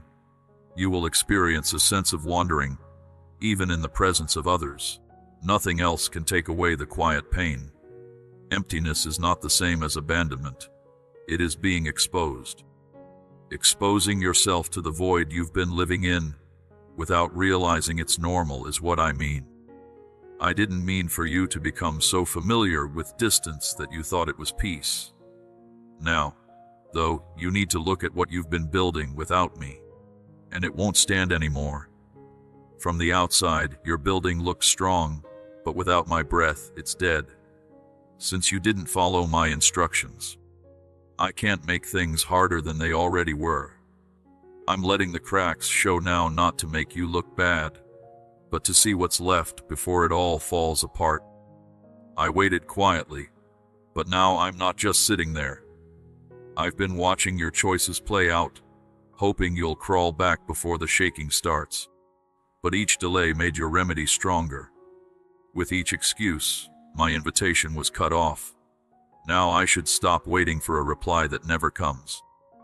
You're close to me, but you've convinced yourself that you're first class. But you live off of memories of close relationships from the past. Memory also can't take the place of movement. I need more than just to be noticed. I want you to give up. And when you think about how your lips can still talk while your heart stays away, I can let you enjoy what happens when my covering comes off. You might still be breathing and going about your daily life, but the deep connection you felt before will be long gone. This isn't because I've moved away, but rather because I've respected your decision to continue without me. We're not hearing a door slam in anger. It is the slow closing of a gate that was never meant to stay open for good. You thought the distance between us would always be the same, but non-secular drift always leads somewhere, and now you're getting there. The call will still go through, but it won't sound the same. Now my voice will sound funny, not because it was changed, but because you stopped seeing it. I pray that you wake up in this quiet. At this point, I pray that you will eventually leave me out. It's not about the good things, the atmosphere, or the comfort, but about me. Soon, everything else will be gone, and you'll see I was the only one left, ready to be chosen and no longer tolerated. This isn't the end. However, it's a long way from where you're put. Off will eventually start to echo. In the sound of that echo, I will wait one more time. I won't be in front of you this time, but I'll let you decide if the opening will help you return. I've been trying to reach you with tenderness for too long. Through the warm feeling of conviction, the quiet push of my spirit, and moments that were so small it was easy to miss them. You didn't just miss them, though. You forgot about them. You told yourself those interruptions could wait because they were just emotional flashes. I must speak in a way that doesn't depend on you wanting to listen, since you're used to tuning me out. Cause during the silence, you would rather not hear me. Now you'll find me in the unraveling. It's not that I enjoy your pain. It's just that you've made it the only place where you can even begin to ask questions. You turn away from the instruction. Now I have to let field fill in the blanks where words fail. My fingers aren't doing damage. They're just letting go of control. Not just anything fills that void. It's the very end result of what your choices brought in. Every change that is made is like a seed. And seeds grow whether you believe what's inside them or not. The fruit that was about to show up didn't show up all at once. It is planted in soil that is resistant and watered slowly. So now it's time to get it. You hoped that my mercy could stop every harvest. But grace doesn't remove rid of what rebellion keeps growing. You're so used to being saved that you forgot you need to turn away from your sins. You put your faith in forgiveness while putting off the very act of moving away from what hurts me. That being said, I can't let this distortion stay in your lives. It's not my responsibility to rescue you from the patterns of behavior you repeatedly engage in. I'm a father who now spanks his beloved children, not to cause them harm, but to impart a valuable lesson. Now I'm being careful with silence, publicity, and open effects so that it can start to fit into your daily lives. Things that came without any problems will now cause trouble. Things will become less clear than they used to be. You'll try to shake it off like you did before, but this time it won't go away because you can't move forward while your soul is leaking. And this leak might not be fixed by being busy or distracted. It's only going to get worse until you stop avoiding what I've been trying to tell you for years. Your entire life has been centered on the idea of me resisting my own desires. Even though you like the feeling of peace, you never let me become your foundation. I can now allow the instability to become apparent. There will be changes in your relationships, your internal ecosystem, and your thought patterns. This issue isn't because I cursed you, but because the support you relied on more than me is starting to fall apart. I'm letting it go. I should, because if I don't, you might keep living under the illusion that everything is fine while your heart starts to drift away from reality. You've been living on borrowed time and negligent decisions. But time that was borrowed will eventually run out. Now you can see what life is really like without protection. Not to hurt you anymore, but to face the sweet words that didn't wake you up. That's when you spoke up. I am illustrating the path behind you, where you believed I might always reside. I'm still here. But I'm not getting soft on things you don't want to take lightly anymore. It's not my job to protect you from the effect of your own waft. I love you too much to keep whispering things that no one can hear. That sound you hear will no longer be my whisper. It will likely be the sound of your choices getting louder. In that echo, I'm waiting, not with my hands folded, but with eyes full of longing. I'm not longing for your performance, but for your return. I'm no longer able to chase, though. Love should have changed you by now if it was meant to. So I'll let what happens finish what my kindness began. Even though you screamed for freedom, deep down you wanted a kind of freedom that wouldn't change you. You didn't ask me to free the chains. You asked me to forget about them. You wanted the good things about my call without the rules of my lordship. It was called grace. But what you wanted turned out to be permission. You held on tight to your independence because you didn't understand that real freedom exists best when I'm in charge.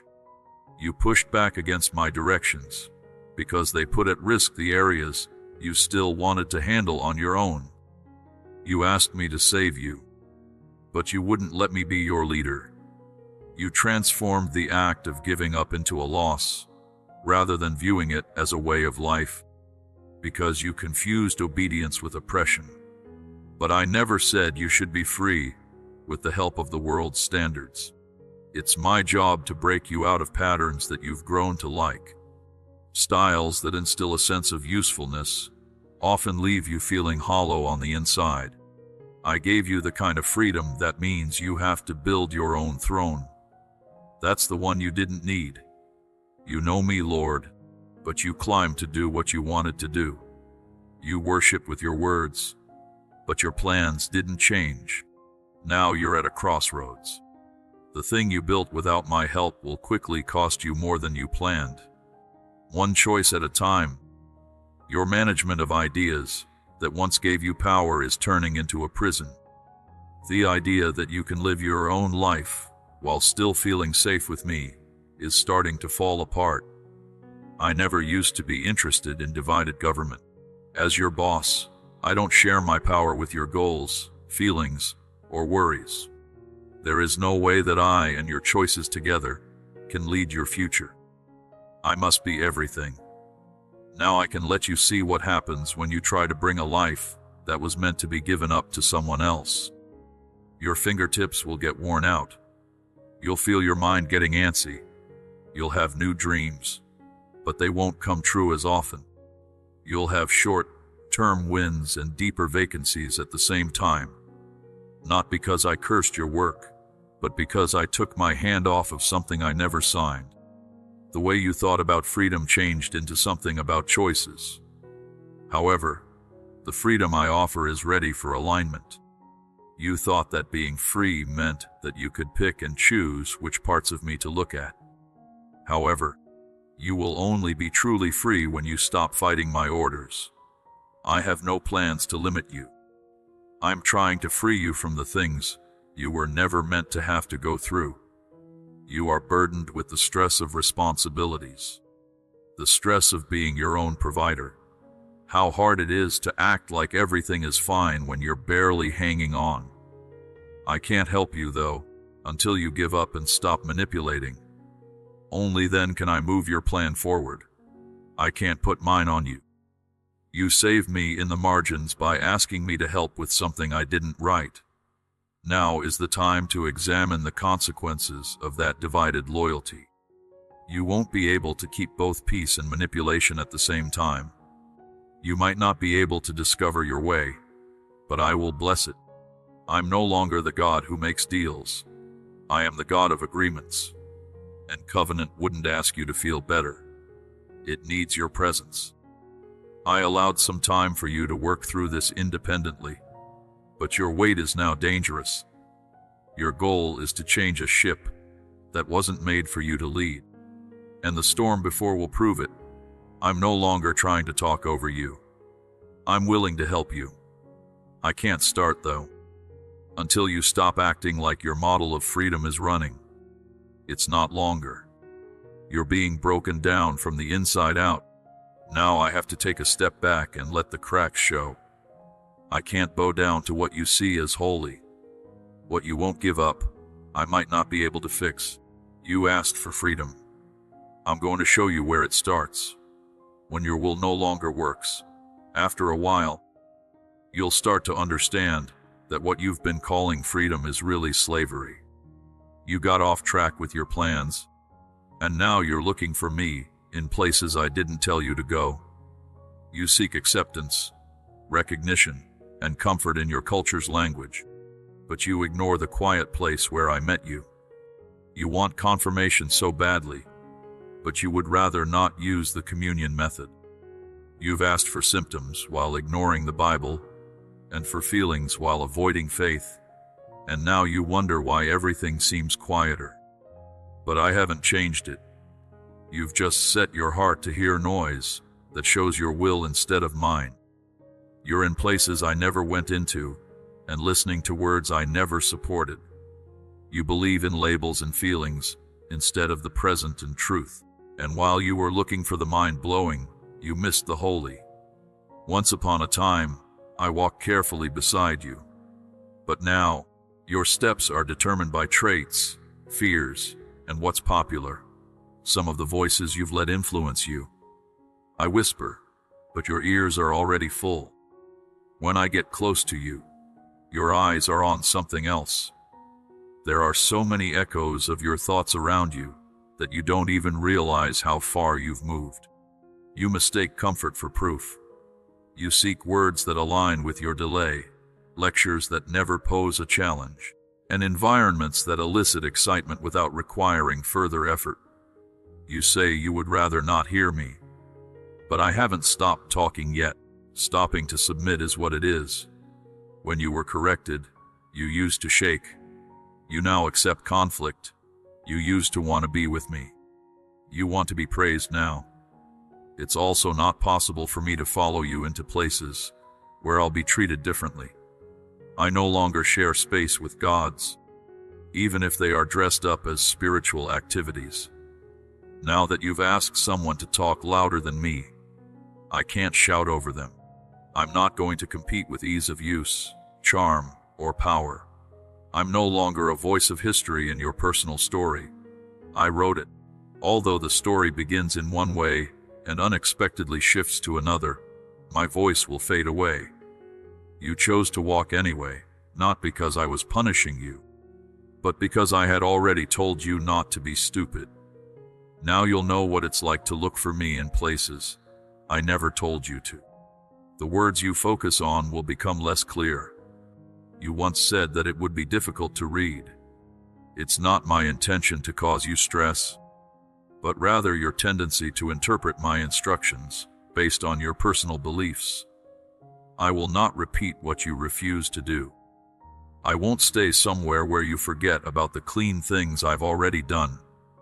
Now I have to let your interests show that they are free. To get to your power, I should help you climb the stairs you built. I don't mean to mock you, but you can't reach the top without me. You don't have the right movement for growth, results for fruit, or hobbies for blessing. I measure differently though. I'm sorry for the death. I order you to obey. I'm not sure if you looked for me when it wasn't easy. I wonder if you stayed put when no one was applauding, or if you kept going when the path became uninteresting. Now that you've moved on to another search, I can stop sending whispers into places I have no business blessing. You can't find my voice if you're trying to get away from me. Don't count on discovery as a way to avoid giving up. If you want to hear me again, you should go back to where you left off. However, this should not be done in a physical sense, but rather in terms of posture. To be honest, they're hungry. I haven't forgotten about you. No matter what, I'm still standing there waiting where you left off. I can't keep running after you, though. I don't have to beg for your attention in a heart that you have already devoted to less important matters. I'm hurt, but I'm not passive anymore. I can't support your rebellion any longer by telling you more things you would rather not do. I said what I meant to say. And now, if my voice sounds far away, it's because you've walked too close to your echo. You won't find me happy. Now you won't listen to me one more time. The best place for you to find me again is where you last bowed, really. You've built your life around a false sense of cushion, thinking that there will always be extra room, another day, or another risk to deal with. But time has quietly come to an end. Time has ended, not abruptly, but with a distinct conclusion. You thought each delay was just a break, but you were wrong. It's a doorway that goes on slowly behind you. The future you imagined, the healing you hoped for, and the progress you talked about were never meant to be far off goals. You've linked them to decisions you never made, and that delay has now been given weight. Every second you paused put extra stress on your base. The cracks are starting to show now. It became important not because I left you, but because you didn't listen to what I told you. When I told you to move, you just stood there. I told you what to do, but you bargained. Even though I gave you air so that you could move, you chose to think instead. And time, kid. Time is something you can handle. It doesn't bend now to make you feel better. Now, it doesn't grow around your fears. It's always moving, and chances move with it. I'm no longer a god of chaos. I am clear, organized, and deliberate. When I talk, it's not to improve your ideas. It's meant to bring you into line with what I've planned. However, you're wrong to ask for permission to do nothing while you wait for me to respond. You thought the window would stay open while you listened to everyone else. But obedience that is delayed is not obedience. Now, the time you lost is giving you the problems you need to solve. You were waiting for symptoms and signs, but the symptoms were generally meant to test your faith, not come before it. You waited for a push when I already told you what to do. You prayed to be certain, but you already knew what I asked for and could see it. You were not uncertain, rather, you disliked the potential cost of obeying. But the case is now closed. I can't make this second last forever just so you can have it. I gave you time, not because I wanted you to stay undecided, but so you could make up your mind before the weight of delaying became too heavy to lift. You see that a few doors close slowly. They don't slam shut, they get closer to being done until they lock without making a sound. You're almost at one of these doors now. Don't worry about this. This statement is true. Now, though, the seasons change not because of how we feel, but because we obey. And based on where you are now, what you decide to do next will not just affect you. Your actions will impact everyone associated with your calling. What you don't do will have an impact on more than just your life. The people who told you to obey them, they're all set, and they don't have time yet. Heaven's clock doesn't wait for private doubt, because it's full of important things to do. You were ready to wait until it felt right. You wanted it to be easier to read and give you more comfort. There are conflicting realities to contend with. But loyalty doesn't start with being comfortable. Giving up is the first step. I didn't ask you to understand everything. I asked you to certainly agree with me, but instead, you gave up your belief for time. You told yourself that you might listen later, but it turned out that he was a thief. Now it's taking away your peace, joy, and way, and you can't blame me for the results of what you refuse to face. That's your second chance to decide.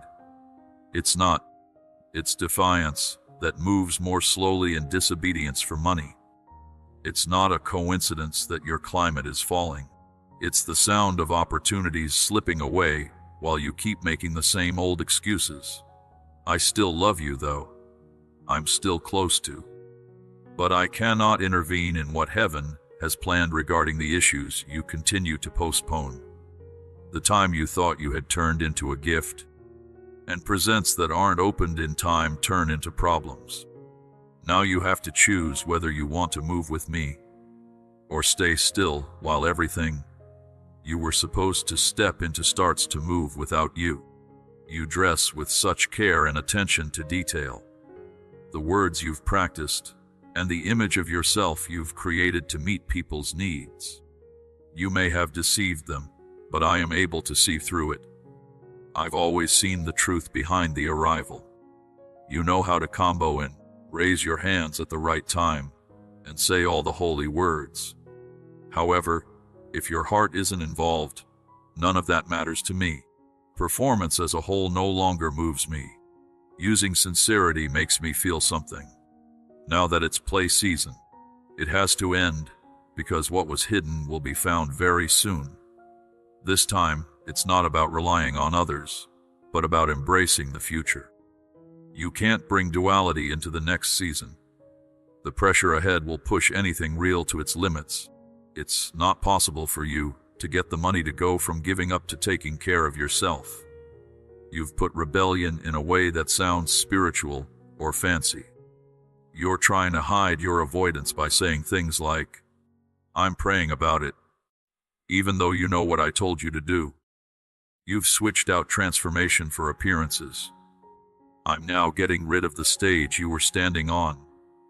It's too late to close the curtain on the performance, so the shadows of devotion are no longer visible.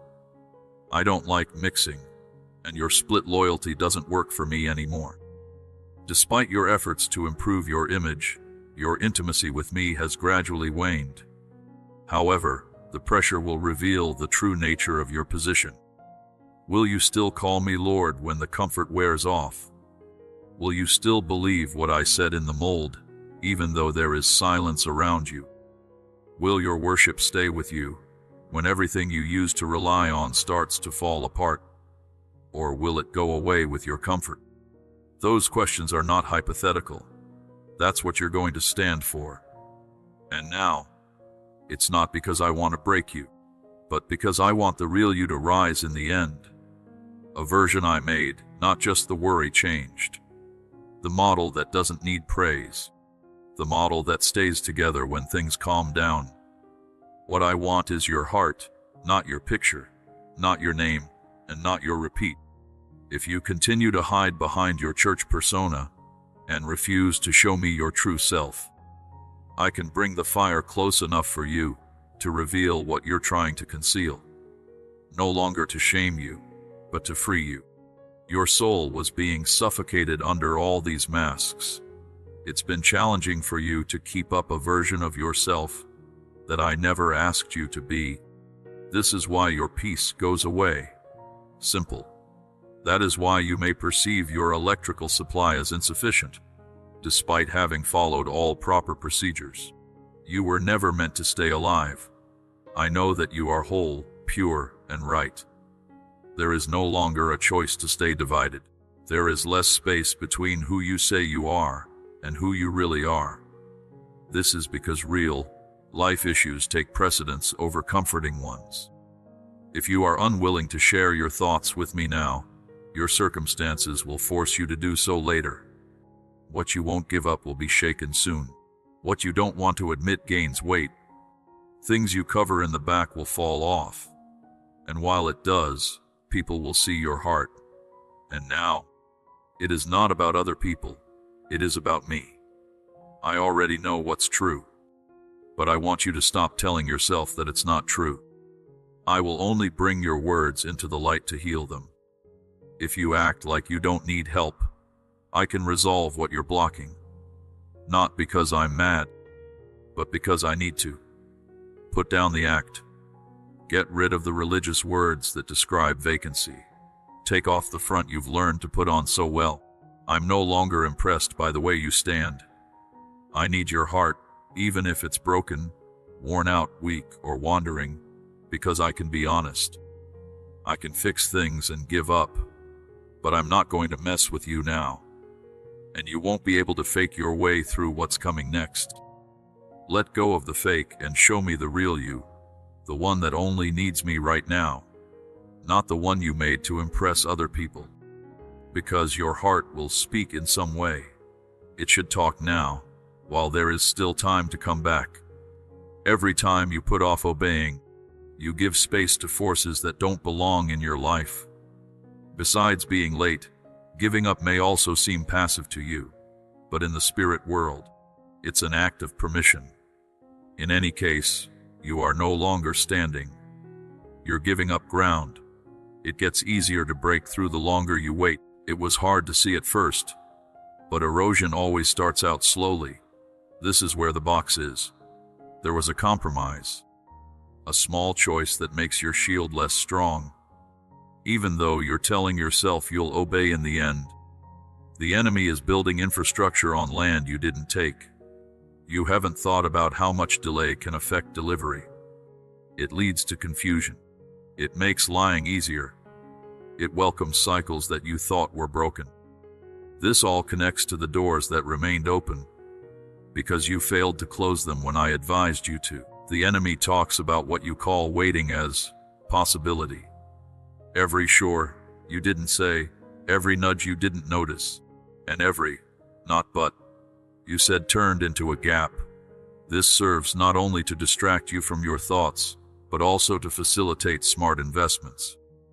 Now it's clear that you're not on time. You are stopping resistance that could have been avoided if people had obeyed right away. I'm no longer trying to judge you. Without a doubt, I'm trying to show you how high the cost of hesitating is. In non-secular territory, the consequences are not always catastrophic. That space will be taken up either by me or by forces that want to discover and destroy what I have planned for you. Now the enemy is braver. Not because he is stronger, but because your delay gave him a chance to feel welcome. Even though he can't beat you, he thrives when you disobey him. You still have the power I gave you, but power without action is meaningless. You keep asking me for breakthroughs in areas where I've already told you what to do. But I can't bless something you would rather not build. I can't correct you if you won't listen to me. If you want the atmosphere to change, you need to keep moving in the areas I've called you up. You no longer need readability, despite your prayers for clarity. It takes dedication. The fog is not a mess. It's because disobedience ruined something that was clean before. I told you to get moving. I whispered instructions on what to turn off. I sent conviction to deal with the compromises. You took a break. You looked at it. You weren't on time, and the religious trespasser snuck in during the break. You now feel like you have too much to do. It's not that I left you, it's that your hesitation caused traffic in places that should be holy. This problem has nothing to do with being perfect. It's about getting frustrated. As soon as I talk, it's over for discussion. It is to line things up. Additionally, the enemy creates a false sense of comfort in situations that should be filled with warmth and activity, like around a fireplace. Whenever you find yourself waiting, you don't understand why your prayer life is so empty. For this reason, battle came in through the gate where obedience should have been. Now I am urging you to reclaim what you have postponed and relinquished. Do not use excuses or shame. Instead, act immediately and without delay. Because I'm still not done with you. But I can't let you keep letting the enemy run the area I gave you. There is still time, but it's running out. However, there is still grace. But it's not forever.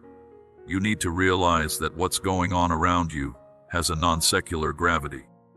What you wait to do with me makes people want deliverance later.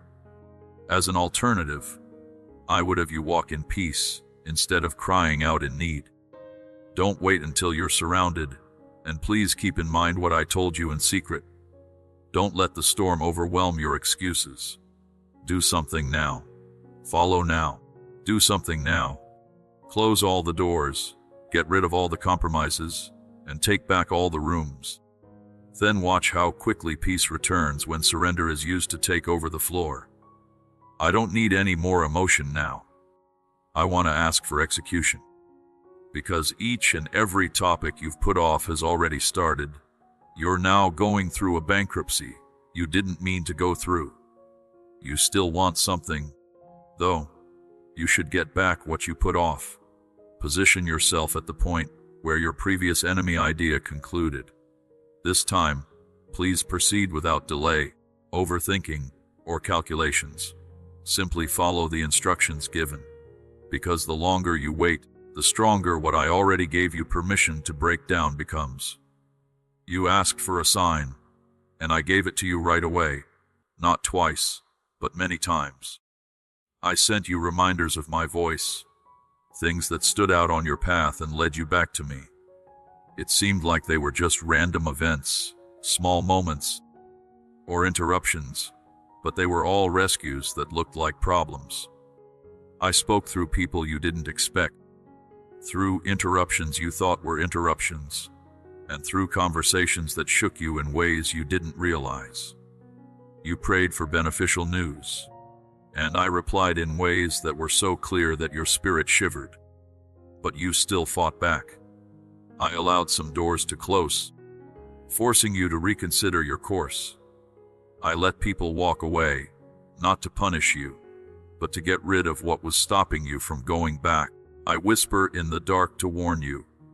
While you were not looking, I allowed the upward momentum to navigate through situations that shattered what happiness sought to preserve. The pain that once frightened you should no longer affect you. It was my mercy that tore down what stood between us. You didn't lean in, though. You shut down. You chose to become stronger, rather than allowing yourself to be vulnerable with me. Even when I gave you something you didn't deserve, I hoped it would make your heart melt. Not only did you take the blessing, but you also left. I've warned you too many times for you to remember. It's not out of desperation, but because I understand the importance of kindness. You are now on the brink of a significant change. You also can't say that you weren't given time. You can't say I didn't tell you anything. Several times I lit up the course, but you turned away every time. You had to get away from something in the back. You wanted me without giving up. What? You were willing to sacrifice your own spirit for me. You merely desired the reward, not a shift in perspective. Now I can say for sure that the warnings will stop it. I can no longer set off alarms in my heart that won't wake up. I will not spend eternity extending my hand to someone who continues to use my persistence as a justification for their unchanging life. I told you the phrase. I made you sure of yourself. I gave you many times when your heart shook. The environment changed, and you knew in your heart that it was that voice calling you. I can't say it again now. What I've said is true. What I've shown is clear. You don't need any other notice. What I've already said needs an answer from you. You've become more tolerant of my voice by putting off doing what I say. It's become second nature to you to feel conviction without ever acting on it. That's why the warnings sound less loud. Not because I've stopped talking, but because you haven't moved. I should now let the silence speak louder than my voice to protect your future and keep your soul. While I don't want to see you walk into collapse, I can't stop you from continuing in that direction. You turned every purple mile into a slow roll toward destruction. But I redirected you too many times for you to remember. I have yelled through silence, spoken through storms, and begged through blessings. And you heard me, but you didn't answer. This is the risk. It's not that you didn't know, but rather that you refused to know. And religion or rituals can't make someone agree. People need to turn away from it. You thought my dreams were weird when I used them to tell you about what was going to happen. You ignored people who told you the truth, even though I sent them away. I felt holy pain in your chest, and you said it felt like strain. I'm taking a step back, after trying every strategy heaven permits. This is not out of a desire to do so, but rather because I refuse to continue imposing mercy where it is not warranted. I warned you. It has been easy to see the symptoms and signs. You wouldn't stop, man. Anything that happens after your death won't be because I left you. It will happen because you turned down what could have saved you. It's all getting to the bottom of things, but remember that I tried to stop it. I tried to pull you away, but you stood on one foot. You kept picking put off over destiny. Now the silence will definitely show how loud my warnings were. Nobody advised you to confront the challenges on your own. I didn't say I would get rid of every trial, but I did say I would face them with you, protect you from being fed on, and carry you when your strength failed. That being said, you've gone to war many times without me. You put on your own armor and sword, while waiting for yourself to escape without getting hurt. You dive right into situations that are against the law. Even though the flames are higher than you thought they would be, you still scream as if I sent you there. I never told you to come out. I never told you to carry that weight by yourself. But you hurry to fix things because you're happy, impatient, and desperate instead of waiting for my orders. They keep letting you walk through files that were never meant for you.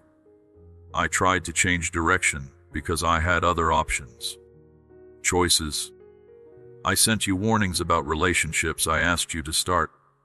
Still, you went because you thought I would show up, because you linked my call to the adventure. But I'm not going to follow your lead. I am responsible for them. And if you don't stop moving forward without listening, I can and will let you feel the heat of disobedience. I'm not trying to hurt you. Why do I do it? The pain you experience as a result of your mistakes will teach you the lessons my voice was trying to impart. I cried when you stepped into those flames. I reached out and pulled you back. I upset your plans, stirred up your emotions, and tried to stop you from getting in, but you forced your way through. It's now too hot for you to think about what your pleasure pretended to be. When you thought of being bold, you probably thought of going fast. But now, being bold means obeying and not being careless.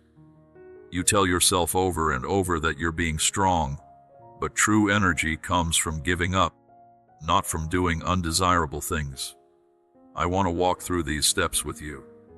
I had planned the approach, the timeline, and the results, but you were too eager to lead, too afraid to wait, and too hooked on looking like you were successful. I never asked you to shoulder that burden, but you did it nonetheless. In that heat, I might wear your covering. I'd be your calm in that mess.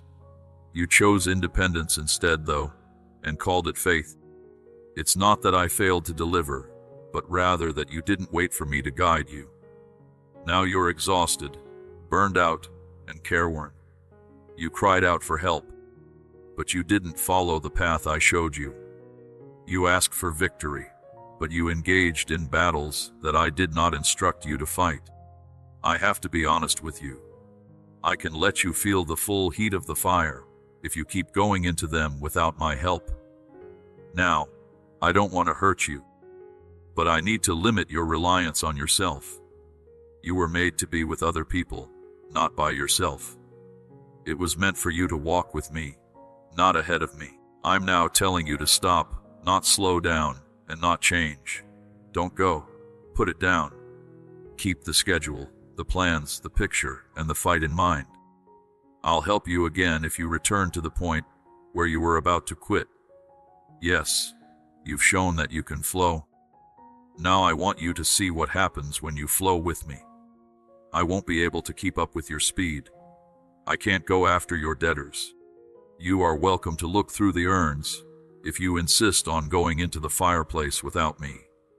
If you turn around and give up the pleasure, the push, and the freedom, you can meet me again, but this time with a plan. I can use what burned you to help us understand each other. I can help you do something you never thought you'd do alone and turn it into a story that praises my faithfulness, not your pain. However, the next step should be clear. You can't have it by yourself, because I can't get in if you walk into every other fireplace without me. The flames won't wait this time. I reached out to you not because I wanted to be validated, but because I saw where you were going and how weak the support you were leaning on was. I saw you find confidence in systems that don't answer when you call, voices that change with the wind, and promises that sound good on the surface, but are hollow on the inside. What you knew shaped your foundation of praise, control, and uncertainty. Every time I asked you to support me, you hesitated. You lived off of what you could see, what felt familiar, and what let you be free. But the whole thing you're holding on to is unstable. When the cracks began to show, I tried to let you know. I whispered as your piece began to move. I just pulled my lower back enough to show you how quickly things fall apart without me. You could have turned away, but instead you reinforced your own structure by masking weaknesses with performance and pretending it was energy. I wasn't trying to be perfect. I used to want to be dependent. But you kept showing me plans even after I told you to stop. When I told you to rest, you stopped working on it. Even though you called it understanding, I saw it for what it really was.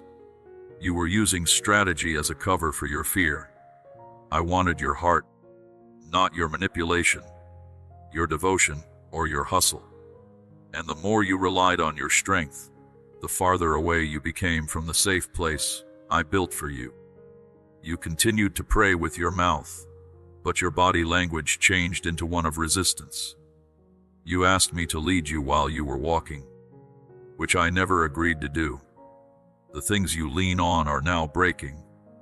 Their inability to carry what I can only keep up with comes from not having my hand on it. Things are not going as planned. The humans are going away. The options involve taking a break. You need to charge the enemy. But what you're going through isn't always sabotage. It's being seen. There were many ways you put your faith in something that should never be final. You trusted money more than closeness. You placed more trust in money than in presence, guidance, or predictability. You're mad that your false sense of control is being questioned, not that you forgot to include me. I'm not tearing you apart to hurt you. I'm letting what you relied on show you how weak it is. I want you to realize that I wasn't merely requesting a portion of your agreement. I asked for everything. I never asked you to figure it out. I told you to do it. No matter how you put it away, you were holding on to something that felt safe, even though it was starting to slip through your hands. And now I have to let it fall. What you built without me has to fall apart. So you don't worsen it by setting higher goals, working harder, and putting in more of your own effort while calling it persistence. I have patiently waited, letting you look, letting you stretch, and letting you feel the difference between living on your electricity and resting in mine. But every time you felt like there was a gap, you didn't come running to me. You went deeper into why I never told you to dig. I'm not going to punish you now. You are being asked to wake up before the thing you are leaning on gives way under you. It will, not because I want it to fail, but because anything that isn't rooted in me has to fail at some point. Your heart wasn't made to handle this much stress all the time. You weren't made to serve me on the outside while relying on something else on the inside. You beg for a step forward, but won't do the things that are stopping you. When you ask for a rote, it's best if it backs up what you already know. That is no longer an agreement, it is now a bargain, and I'm no longer open to talks. I'm not here to help you make plans for your life. It all starts with me. I want to be the place to start, not the backup plan in case other options don't work out. I didn't ask you to go on a date, so I might need to fix what you made.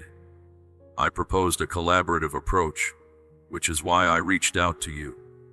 You used me like insurance, though, on top of what you already claim for yourself.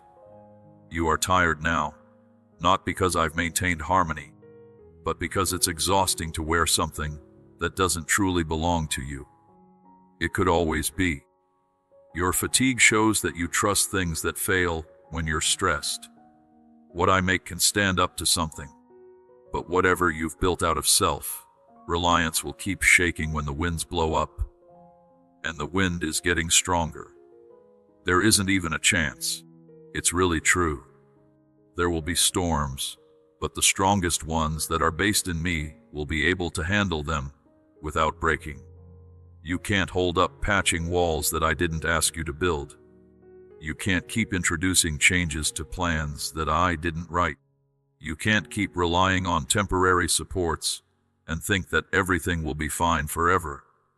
Through difficulties, unforeseen circumstances, and postponed plans, I provided numerous opportunities for you to rely on me.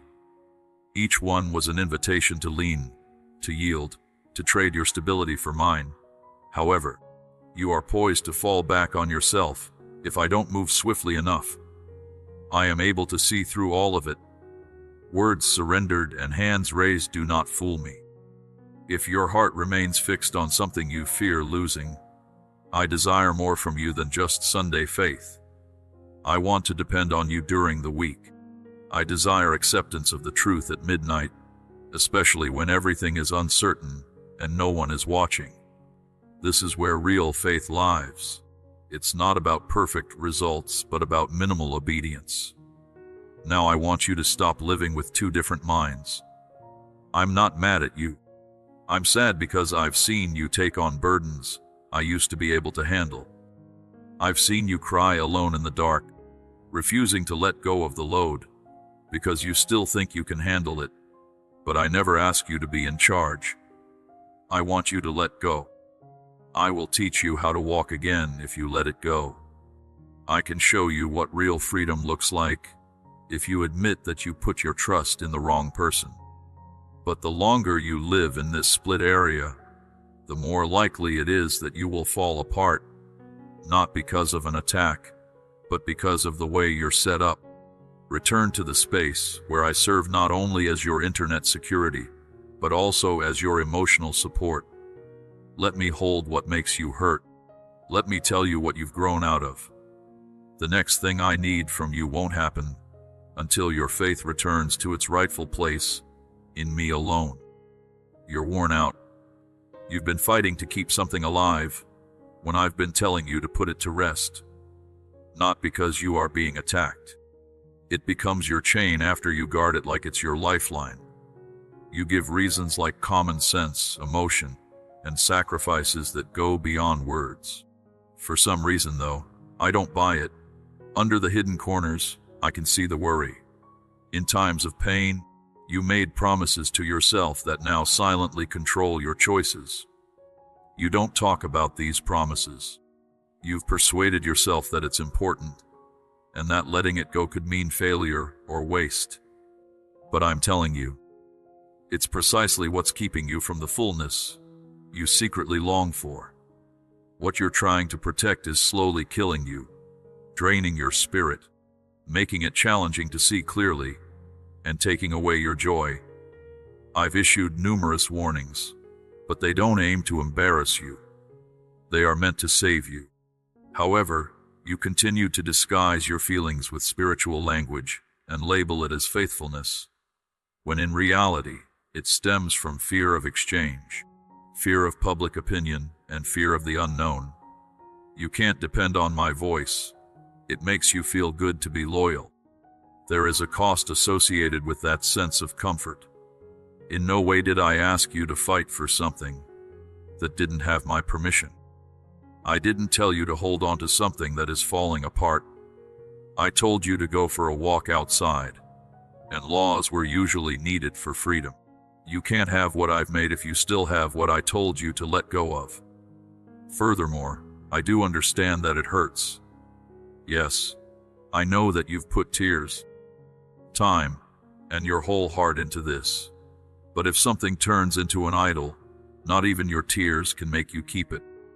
You're not working in energy when you defend disorder in the name of persistence. You are lying to yourself. You saw that you were being honest, but you were afraid of the silence that comes after giving up. You have linked your worth to something I didn't mean to describe you. Now, when I ask you to let go of it, you flinch because you have tied your identity to it. But I need you to understand. I don't want to take anything from you. I want to set you free. I'm not mean. I am holy. The holy and the things you don't want to look at can't coexist. It was a soft whisper. I let the pain rise up into my body. I've shut the doors, taken the people out, and dried out the food. I am not trying to attack you, but rather to highlight that this direction is incorrect. You put more effort into protecting what is slowly killing you inside than asking me what to cut back on. Many people are now calling my problems attacks, my field postponement, and my correction rejection. Babe, I'm not rejecting you though. I'm going to save you. I will liberate you from the cycles that have enslaved generations of your family, taking the weight of performance off of you. Save you from the deals you made with survival, deals that don't fit with the person you've become. The voice you're ignoring is the same voice that shaped you while you were still in the womb. If I, the person who made you, say to let it go, then whose opinion do you trust more than mine? If you wait, you'll have to pay to get to what you've been pleading with me for. Putting new wine into old wineskins is no longer acceptable with me. I cannot make promises when pleasure remains paramount. I cannot bestow blessings upon something that refuses to align itself. I'm not angry when I say those words anymore. I say it because the truth is love. The days of hiding the thing that's smiling at you are over. I'm taking away the veil. I'm letting the light shine. I'm taking away what you thought you wanted, so I can offer you what you were born to have. At this point, it's not always about how long you can hold on. It's about how much longer you can wait for the happiness that comes when you finally let go. Pick now. Don't put it off any longer. What you fight for today could prevent you from achieving your future goals tomorrow. You were on the brink of leaping into greater and better times, but each time I opened the door, you hesitated. It's not that I didn't assemble you. It's that you won't accept that it can be for you. You pray for exchange, but when it comes in the form of a sacrifice, you take a step back and wait for something simpler. Heaven has been getting ready to move while you've been hesitant. You are being asked to confirm over and over again. However, the truth is that the moment did not occur because I changed my mind. It occurred because you ceased to take action. In most cases, destiny wouldn't yell. It makes you want to move. Faith says in a whisper, "You want the fullness of what I've said, but you're still arguing with me about the timing. You're still reading to see if you can be ready the next day, but the next day has already stolen too much. You say you're not ready, but what you really mean is you're not inclined. You're not willing to walk in the dark before the light shows up. You're not willing to risk looking silly if the training doesn't go the way you planned. But let me tell you something. Faith doesn't wait for the facts to line up. Faith walks because I said so. And now the border of promise isn't waiting much longer. You're looking at open territory, land that has been marked with your call. However, you remain grounded in familiar territory. You're carrying the weight of delay. I didn't say anything because I didn't want to, but you have built your whole life around not obeying. You've convinced yourself that being careful is being aware, but what you call being careful, I call being disobedient.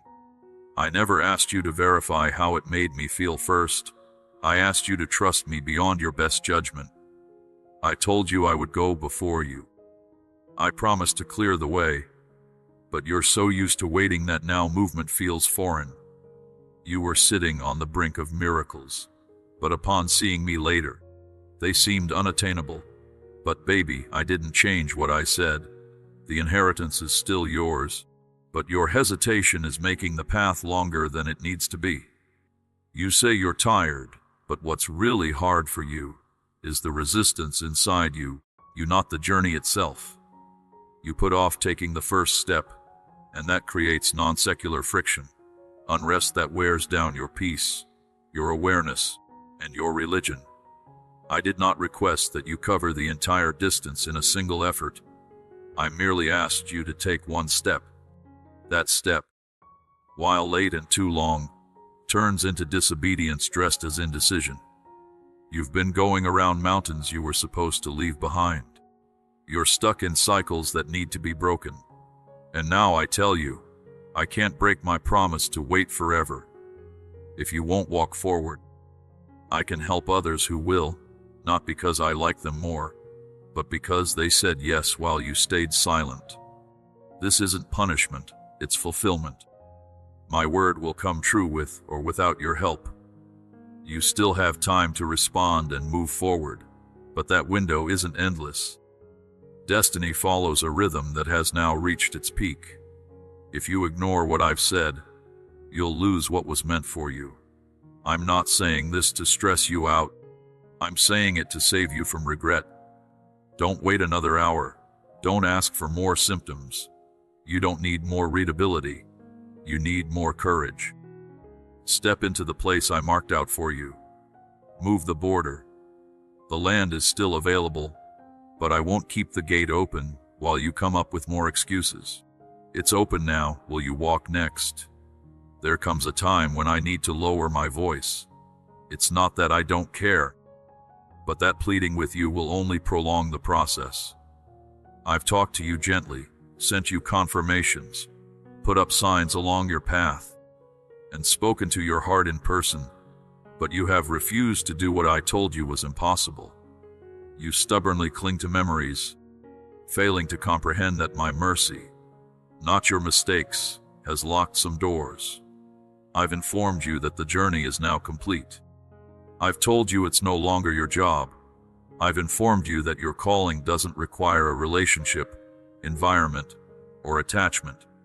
But you keep going, hoping that your effort will counter what my information has already cut off. I can't bless what I've already removed. I won't empower what I've already torn apart. And if you keep trying to understand what is dead, you'll wear yourself out trying to bring back what I buried for your safety. There's a line between loyalty and debt, and between being faithful and being stupid. And I'm telling you right now that you are dangerously close to a place where I have to step back.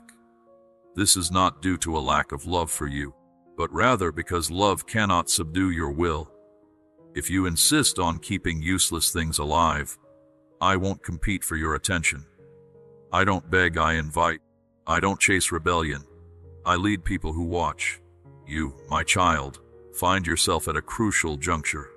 Not a choice between right and wrong, but a choice between surrendering and self-improvement. The longer you put off letting go of what I already rejected, the farther away my next lesson will seem. This problem isn't because I'm hiding. It's because you filled your heart with so much noise that there may be no room for a way. I am not merely one voice among many. I should be the only voice that guides you. You say you want clarity, but readability cannot enter a heart that is eager to stay in charge. You say you want peace, however, tranquility is not the absence of effect. It's far from the presence of alignment. And you, cherished, have misnamed your unrest. You have referred to it as an assault, but in reality, it is my spirit that is refusing to help you settle in a place where you do not belong. I have a destiny for you. Yes, one of those destinies is truly overflowing with meaning, purpose, healing, and divine impact. However, it cannot be attained while you are burdened by the unfinished chapters you carry behind you. You need resurrection, however.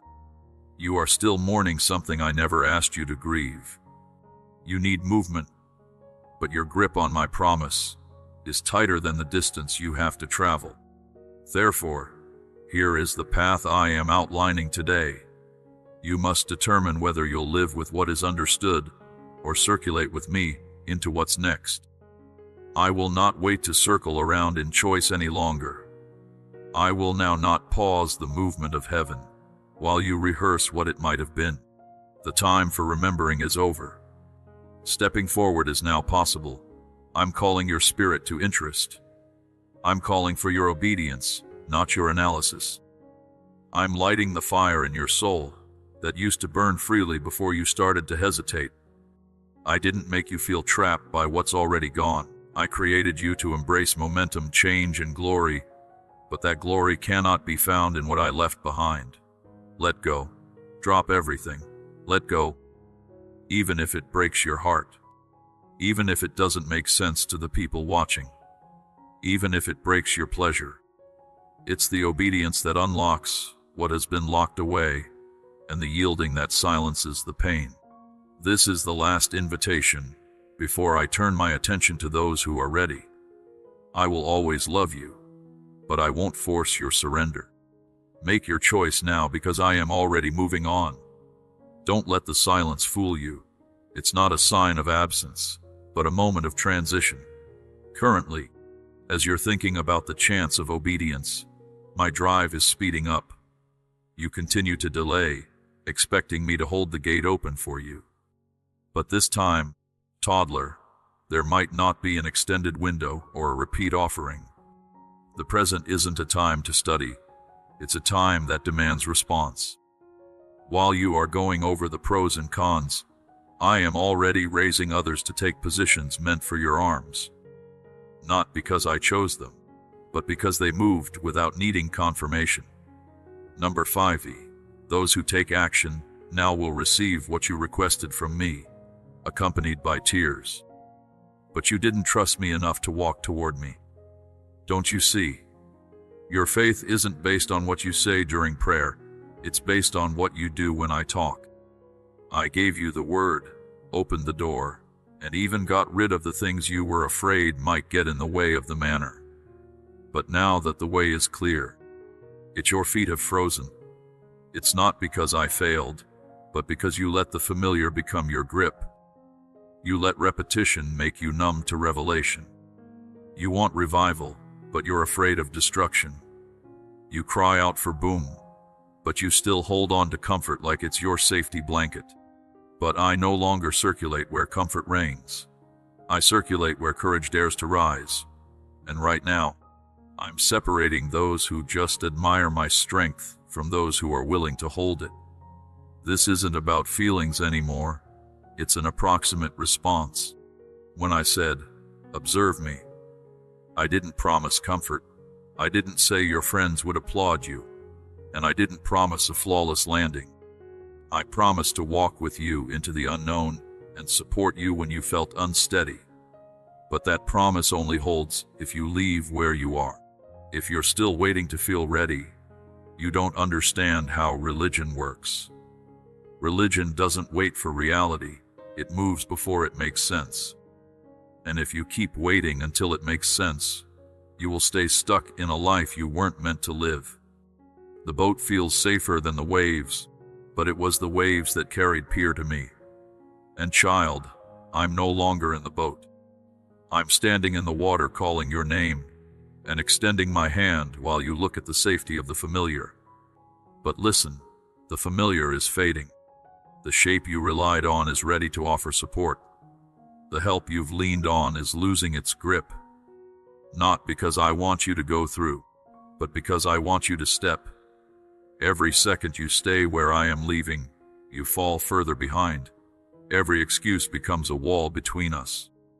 You may think you studied and have more time, but, as I tell you, time is falling apart around you. Big doors are getting smaller. Assignments are being rerouted, anointings are moving, and mantles are moving. And I won't wait to be able to catch up if you choose paralysis again. I am moving forward with or without you. My mercy is infinite, but my time is limited, and this very second is full of reasons why you shouldn't pause. Choose, pass, obey, or watch the chance that had your name on it slip into the hands of someone who didn't need any other sign, most likely a command. Remember that this hour is holy. I am orchestrating the transfer of power, influence, and assignments at a divine pace. Only those who respond without hesitation will comprehend what is being revealed. I am leaving no trace behind. I'm giving away robes of power in the non-secular realm, keys that unlock generational effects, and blueprints written in heaven for this very window in history. But those aren't for the curious. They're for the strong, for people who don't need the whole staircase to take the first step. I'm choosing builders, intercessors, pioneers, and caregivers of my fireplace, and I'm moving quickly. I've found hearts that shake but still grow stronger. I've seen the few who said yes, while still wiping away tears from the day's battles. I will wholeheartedly believe in those who didn't wait for the ideal circumstances. They heard my whisper and obeyed before the thunder rolled. They didn't argue with timing. They were in sync with it. You, toddler, have been circling readiness instead of walking in obedience. You mistake worry for wisdom and analysis for discernment. But I don't need your trust. I need your commitment. What I'm freeing can't wait until you feel qualified. If qualifications were the same as the old ones, David could have stayed in the subject. If perfection was the degree, Peter could have never come back to reason after denial. I'm not seeking perfection. I desire surrender. And giving up doesn't mean you're lazy. Surrender looks like movement, even if knowledge hasn't arrived. The blessing you're praying for is already there. It's just ahead of you, not next to you. And the longer you wait to move, the farther away you are from what I've asked of you. You've been saying, "God, If it is you, open the door. But I already have. The edge is right in front of you, and your foot is the only thing that's missing. If you keep putting it off, I can give that key to someone else, not as punishment, but because I can't risk a sacred plan being held by someone who won't move after I speak. That is a divine transaction, and time is a part of it. What needs to be addressed now will not ignite in a year. The oil prepared for this second will remain in its vessel for all time. The cloud is transferring. The fire is moving. And if you refuse to follow, you will find yourself watching a barren land that once pulsed with capacity. I cannot plant my seed in soil that chooses comfort over cultivation. And though I grieve the picks that preserve you caught, I now cannot permit disobedience to halt what I have declared over this technology. I'm searching out a movement for renovation. I am looking for obedience now, not commentary. You can no longer stand still and expect me to stay where you last felt my presence. My presence is moving towards locations your feet have no longer touched. And I'm asking you to trust me enough to follow, even without having the complete map. What I will reveal on the subsequent facet will dwarf what you're currently clinging to. But I will not drag you there. I now cannot struggle to get you into destiny. You ought to stroll. You have to take a chance and say yes. Those who do will feel fire in their bones, be able to speak out and scatter darkness, and build what others could only dream of. They will see me move in ways they've only read about, because they understood the urgency of my voice, and didn't just feel conviction, they acted on it. Toddler, the trade is ready, and heaven's response is ready. Please consider stepping into the trade at this moment. You can either receive what is being released or choose to watch, or not watch, as it is given to someone else. You call it loss, but I call it refinement. What you were mourning, I took away. I took apart what you were mourning to remove the distraction that kept you from seeing my truth. I'm not mean or careless, but I would rather not compete for your attention anymore. I watched as you gave your heart to less important things, as you clung to exercises that numb your soul, and as you usually drowned my voice out with noise to keep your stupid spirit alive. So I've started to take away the illusions. The people who couldn't guide your future have stopped talking. The opportunities that took you away from your cause have fallen apart. The comforts that used to make you want to live are now slipping away from your grasp. You call it a shaking, but I call it mercy. I shouldn't let you drift off into delay. I shouldn't watch you build altars to things I never told you to worship. That is your unveiling, a punishment not for shame, but to bring you to clarity. Sometimes the best answers come by taking something away. I've seen you ask for a leap forward while keeping ties to things that were distracting you. I've seen you pray for alignment while keeping ties to things that were misaligning you. But now, toddler, I've cleared the room. I silenced the gang, and it's just you and me. No more noise, guilty. No more confusion to lean on. This moment is holy. The emptiness is neither abandonment nor instruction. I'm drawing your heart to a place where obedience has no rivals. I've taken away the supports, so you can't say your stability came from anything but me. What's left is desire. Pure, honest desire. There are no more props or excuses. Just me, you, and the weight of your choice. I'm not asking for a halfway reaction. I'm disturbing the kind of surrender that doesn't need to see the outcome before it happens. You asked me to do something drastic to help you obey, and I did. Now that the noise is gone, what will you do with the silence? Will you fill it again with short-term pleasures? Will you look for fake comfort elsewhere? Or will you break the cycle and turn your full face toward mine? I've waited long enough. I've stretched my mercy to its limits, not because I'm weak, but because my love is fierce. I wanted to give you a place to choose me freely. But now I see that each delay has only hardened the walls around your heart. So I've let the shaking not ruin you, but break down everything you've relied on but never needed. The idols are falling, the crutches are snapping, and the false dependencies are falling apart. Because I want your worship to come from purity, not performance. I want your sure to be born right now, not fear. So here you are, without any noise or excuses, standing on the edge of something holy. But I can't wait any longer for your next flow. I'm freeing others to speed up, and their steps are already echoing in places you once prayed to reach. You still have breath and time, but now there is no time to waste.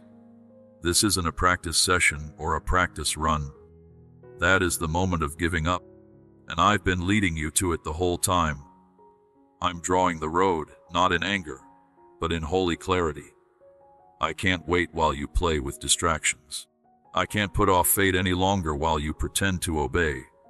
I'm right here, raw, close, and determined. And this time, baby, you can't act like you didn't hear me. You hold on, wondering why the doors haven't opened, why the choice hasn't flowed, and why the next step feels withheld. But you are still holding on to something I never gave you permission to do. You have faked patience and called it faith.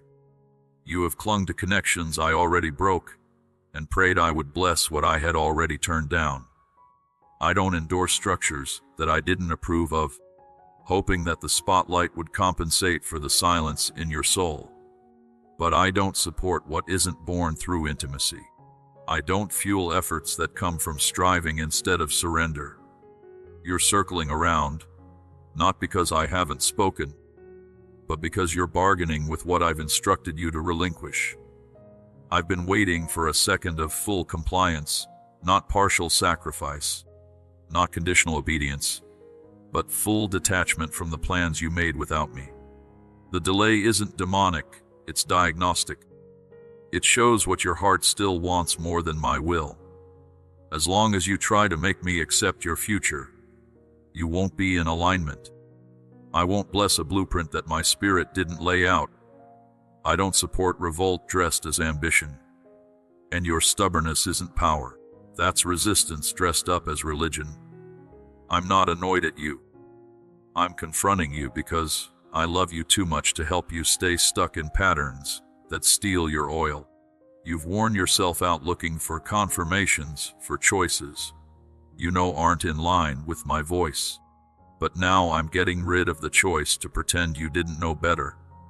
I'm cutting the ties, blocking the paths, and locking the gates that lead to compromise. You could call it loss. I'm saving you. I kept you from results that looked good on the outside, but were actually bad on the inside. You think the break is punishment. I'm actually blocking your way. If I let you keep doing what you idolize, it would consume you, so I've stopped your method. I'm not holding back because I didn't have the skills, but because I wasn't giving up. I don't need your brilliance, I need your brokenness. I don't need your performance, I need your positioning. And as long as you keep trying to fit me into your story, you'll stay outside, afloat in what I've appointed. You cry out for speed, you refuse the pruning, you call for boom, you refuse the correction. But I can't launch what I've prepared until you launch what is disqualified. You're holding on. You say you trust me, but you argue whenever I ask you to let me pass. You say I'm your shepherd, but you go to pastures I never led you to. I'm no longer burdened by your calling. I can't force you to step into it, while your loyalty belongs somewhere else. This is the moment where reality meets choice. No more excuses for delays. You've already heard me. You already sensed me, and now I need your answer. Not later, not once you see results, but right now, in the middle of your battle. I'm not asking you to be the best. I'm asking you to be honest. Will you let me lead, even if it breaks down what you worked diligently to build? Will you accept that my version of your destiny is more important than your fantasy of control? If you do not agree, I can pass the responsibility to someone who is willing to accept it openly. I'm not dumping you. I just won't let my goal be held hostage by delay. Choose now. Surrender now. Because heaven's next move won't wait for you to be ready. It's already in motion. The only question is whether you will step into it or stand in the ruins of your resistance. Amen.